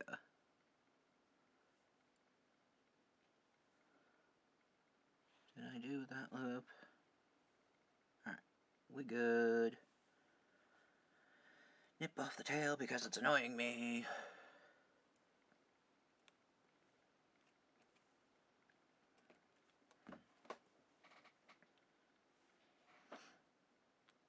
Okay, now this. Come here. And that with one of these. Crystal skull beads. Did you order some, or are you waiting for me to use some? Ooh, that gives me an idea, though. Because I wanted to make one of these for myself. Not a necklace, though, a bracelet. And I might put some skull beads in them.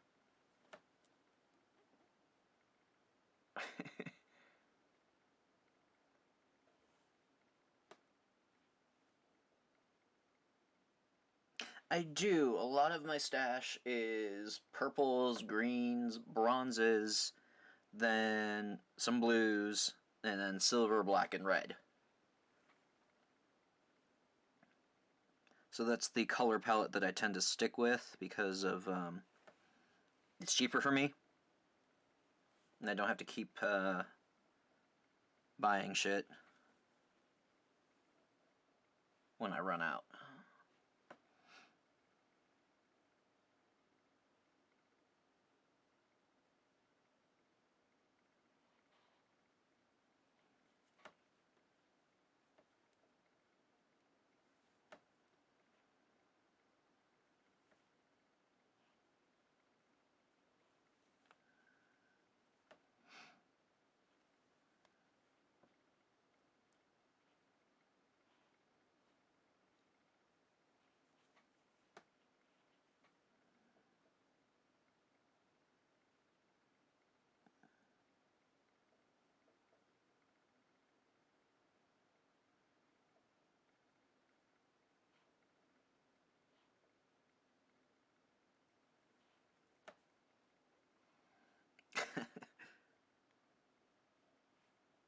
Alright.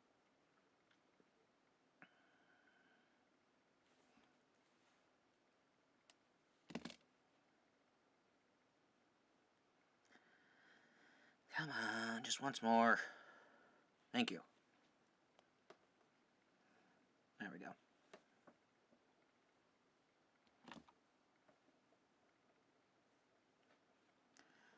Alright, I'm going to add more of these.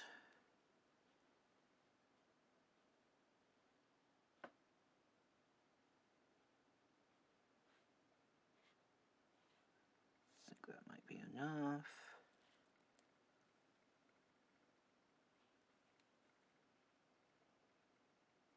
Yeah, that should be enough to fold and slide through. We'll call it good.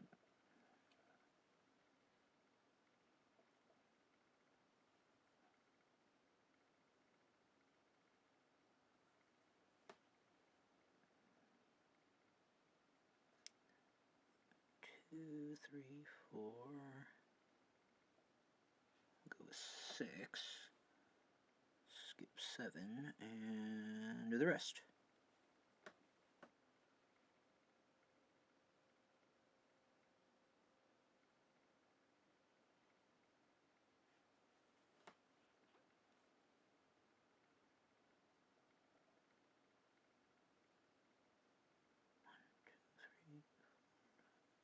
Six, 7, 8, 9. Ah, shit. I don't think I had enough beads. Shit.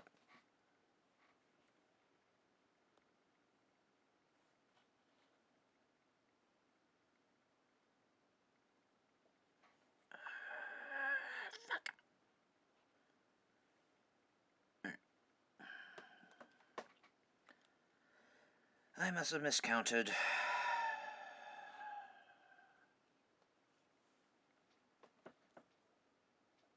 Ouch.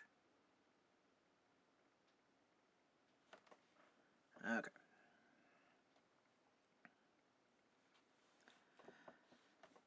Play.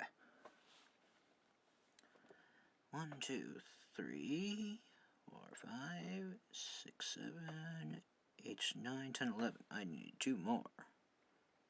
12 and 13. There we go. We good now.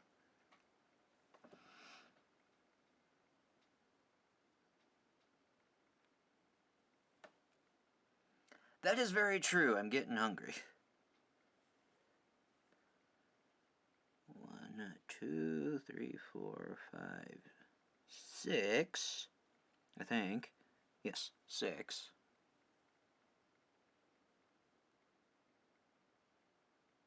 Skip 7. Go through the other 6.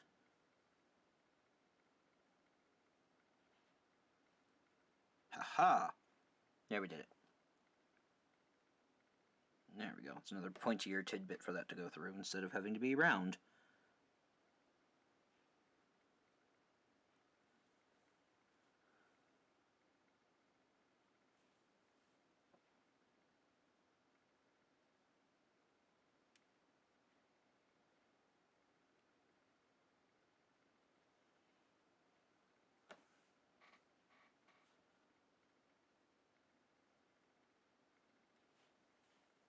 Alrighty.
Ouch, I am sewing my skin into this piece. I don't think people want that.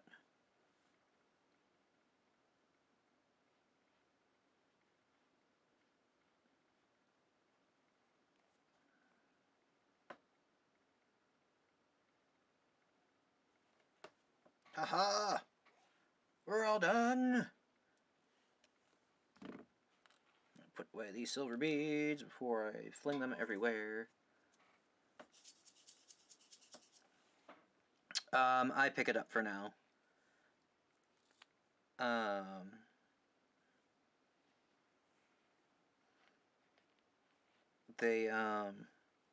Yeah, they don't deliver because I'm not in the actual postal system. I got a UPS store. So. Yep.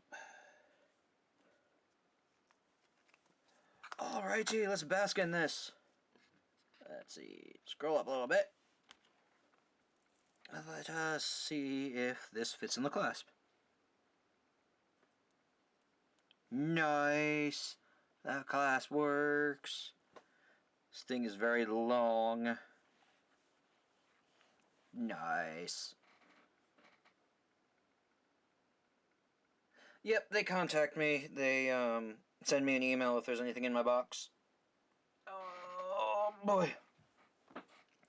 Alright, let's look at some details. Woo!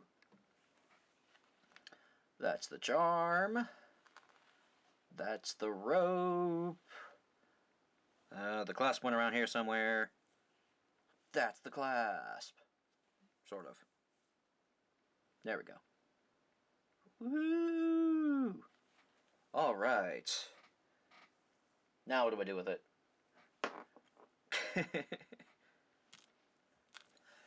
Alright. Yep. We got there. We got to the unveiling. Okay. So, do you want to help me with my bracelet that I plan on making for myself while I'm cleaning up all this crap? I feel like I have a loose thread somewhere. I do. Okay. Alrighty, so... Alright, I'm gonna collect some things, and then I will be right back.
Do I sell what I bead? I try to.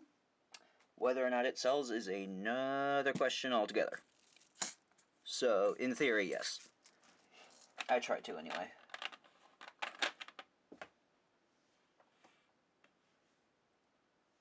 I think...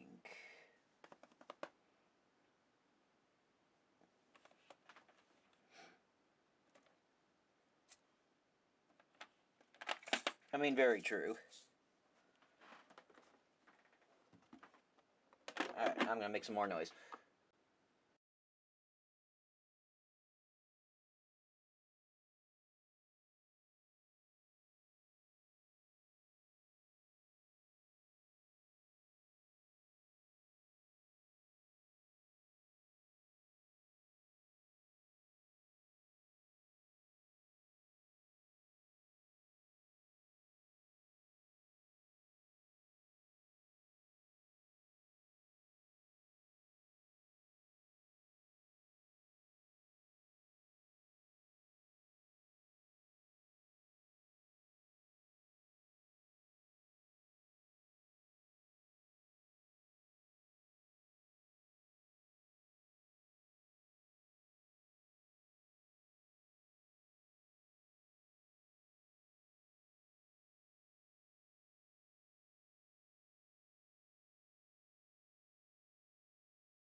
All the damn time. They always complain, and I actually undersell a lot of my stuff, and they still complain. So, yep. Yep.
Very true. Yeah, I do too. Like, something large and extensive like that is probably going to be a bit more expensive, but I usually sell, like, my earrings or my pendants for $5 to $10. That only take me, like, half hour to an hour to make. But I still get complaints about that, too. Other hexes. I might want to try triangles with all your suggestions.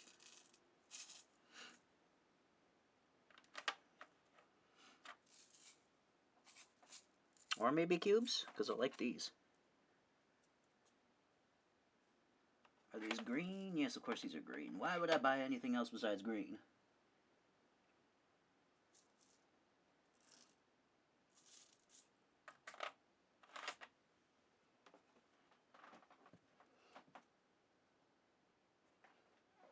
Ooh, that sounds really pretty.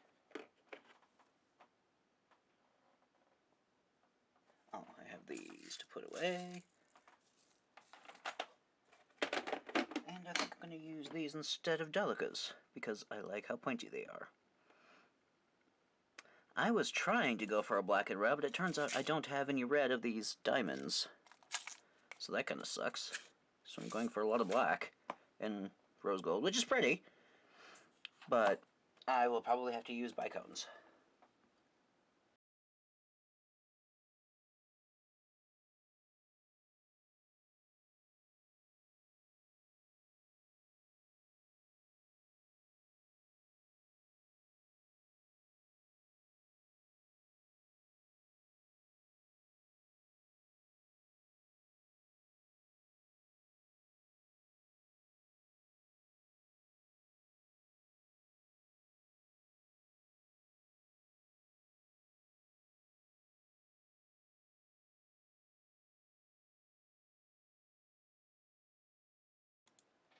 Yeah, it's also the local demographic too. Not a lot of people don't have a lot of money here, so I need to get into like more touristy areas, but it's always a drive, and I don't.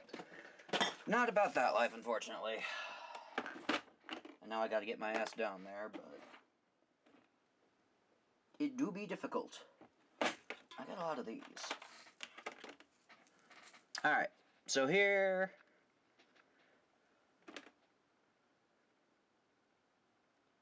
Yeah, an antique gold might be cute. I've got this rose gold thing because I'm obsessed with that. So that's going to be my base seed bead color. Night sky themed. I could do that too. I've got plenty of options. I've got, yeah, I can make that work too. I've got those, petrol colored pearls, which I'm very guarded about, so I may not use them. Let's see. I wanted to put more reds in here. I've got dragon scales because I think they'd be kind of cool popping out, but not sure how that's going to work. I also kind of wanted to try crescents, but I'm not sure if they're going to work out with this. I've got 11 and 10, or 8, and then I've got some cubes. I think I might add some larger bicones just because that's what I got. Do I have any other crystal shapes? I have these giant. I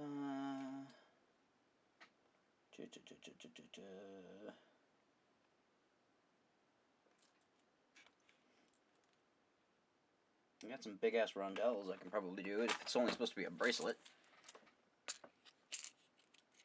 Those might be pretty actually. Put some rondelles in there instead of. So I don't want to use my bicones because they're very useful, and I don't use rondelles very often because they're expensive. So I might intersperse those like I did with the 6mm rounds there.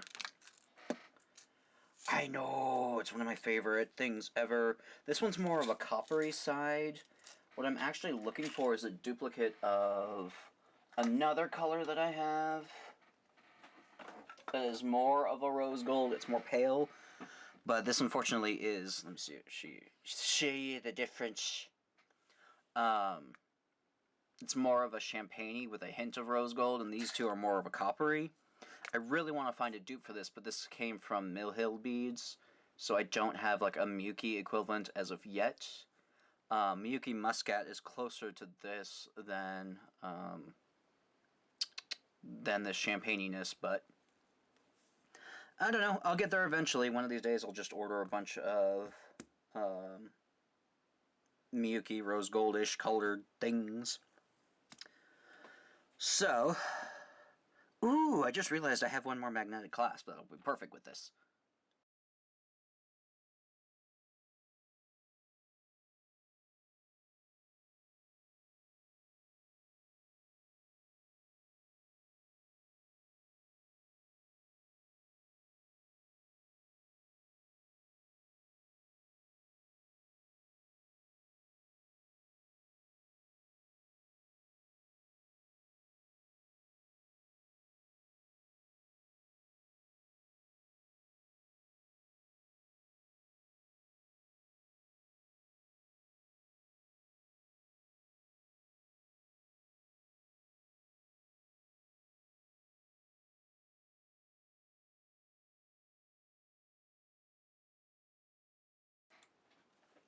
Haha! Perfect. I don't know, I'm kind of upset about those diamonds. Do I want to go out and buy... I can't really...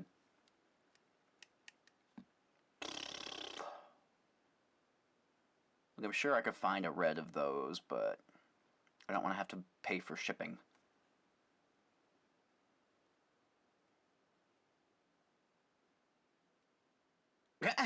Alright, take care. Yeah, it's like... color matching is a nightmare. So whenever I find a color and then it's, oh, hey, it's discontinued, I stock up whenever I can find it.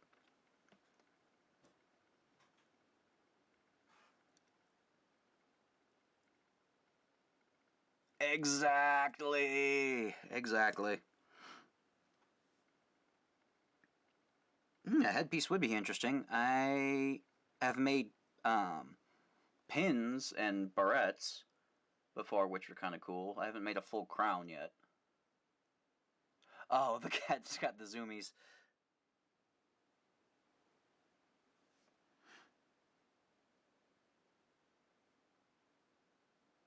I'm wondering if I can combine that with these to make more of a red thing. I like these. I like these for accents. I'm not sure if I'm going to use the 11s.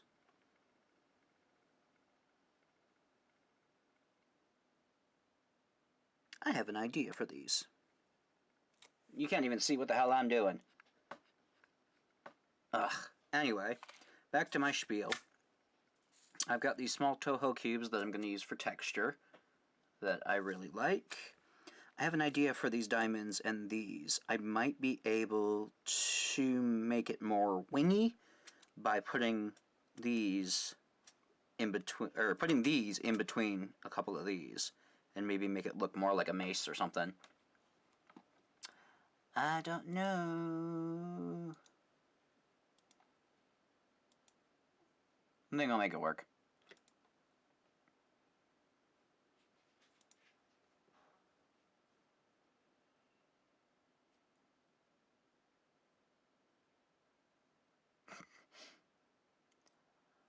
Oh yes, and then somebody mentioned the skull, so I could have like a centerpiece or a dangly drop. I have one more drop that I don't know what to do with, so now I think I have something to do with. Because having just one drop is really not interesting, so I'll probably hang that in the clasp. That'll be fun. And then I've got a bunch of just random shit. I've got these two skulls. Actually, I have more skulls, but they are... oh no! Which are kind of appropriately sized, so I could just shove one of these in the middle. I know I'm not going to have too much room. So I think I'm going to oust the 4mm and just use 3s. Because that's how I do.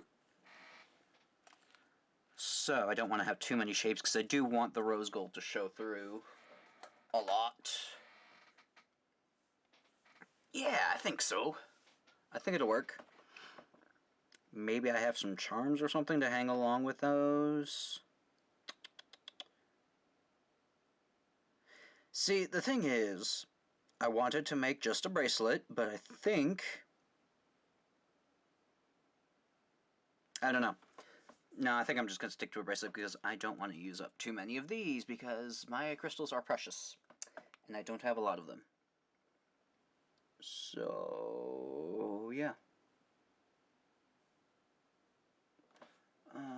So I have that, and I of course have more scarabs, but I think I've used a lot of scarabs lately, and I think I should go easy on that.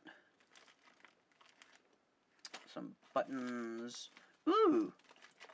I have these skulls, which are much darker. I think I like that better because they'll show up better. Yeah, I think I like that one better.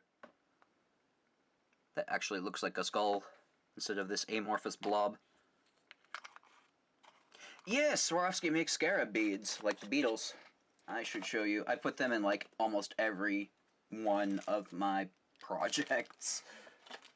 Let me see if I can dig one out. Put this Scully back.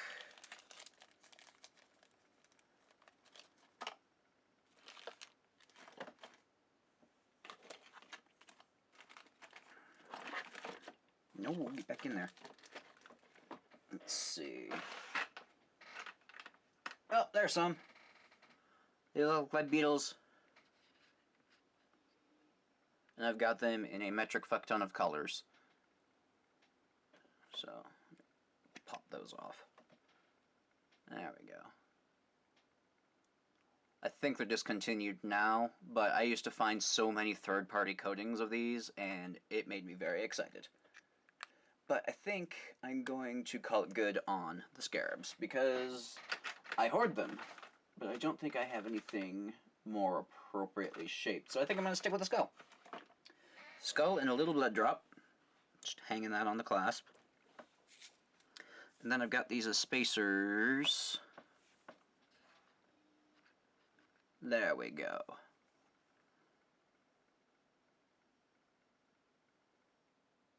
Yeah, I think I could do something.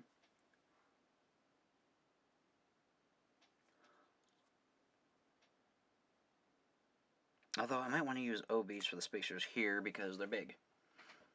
Holiday after Easter? Not much, unless, like, if you're in America, it's probably, like, Independence Day or Father's Day, something like that.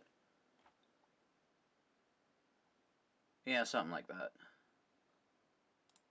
This is what...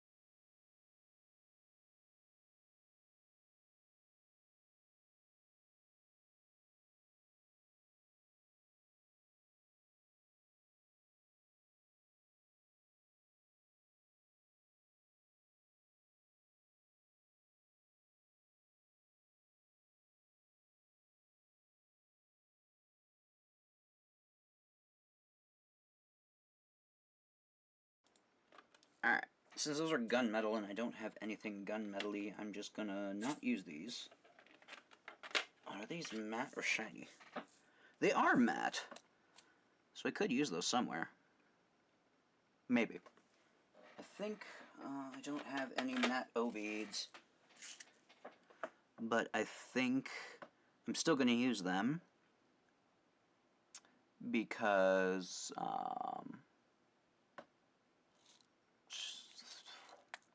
yeah, because I want to get rid of these. So I'm going to preserve my 8-Os. Yeah, well, kind of. I've had a challenge where I've sent other YouTubers beads and other people beads to make something out of. I haven't done a full challenge just out of beads because I didn't want to limit people. I used color palettes instead of,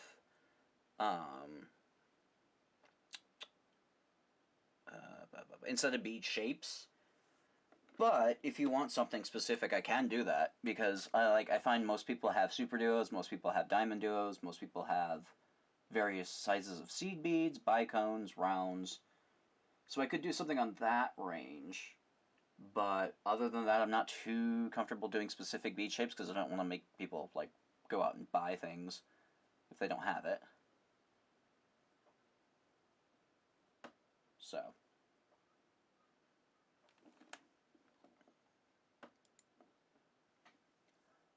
I have been here for 4 hours. Oh my god. Alright. My throat is very tired. I think I'm gonna call it, but thank y'all for being here and joining me on this adventure. We finished a project. And I'm gonna probably work on this project next. I don't know, since it's a bracelet, I might just, it's probably not gonna take me too long. Although how distracted I was here, I can't say for sure, but why, thank you. I think it'll be cool and shiny and very pretty. So, alright, I'm gonna end it here. I'm gonna go get some food. I hope you all have had an awesome time. For those who have missed it, the video will be posted whenever YouTube decides to post it. So you can catch any bits that you have not seen. So anyway, alrighty. All y'all have fun, be safe, be not, don't do anything I wouldn't do. Alright. Yeah. So there. Take care, and I will see you next time. Bye-bye.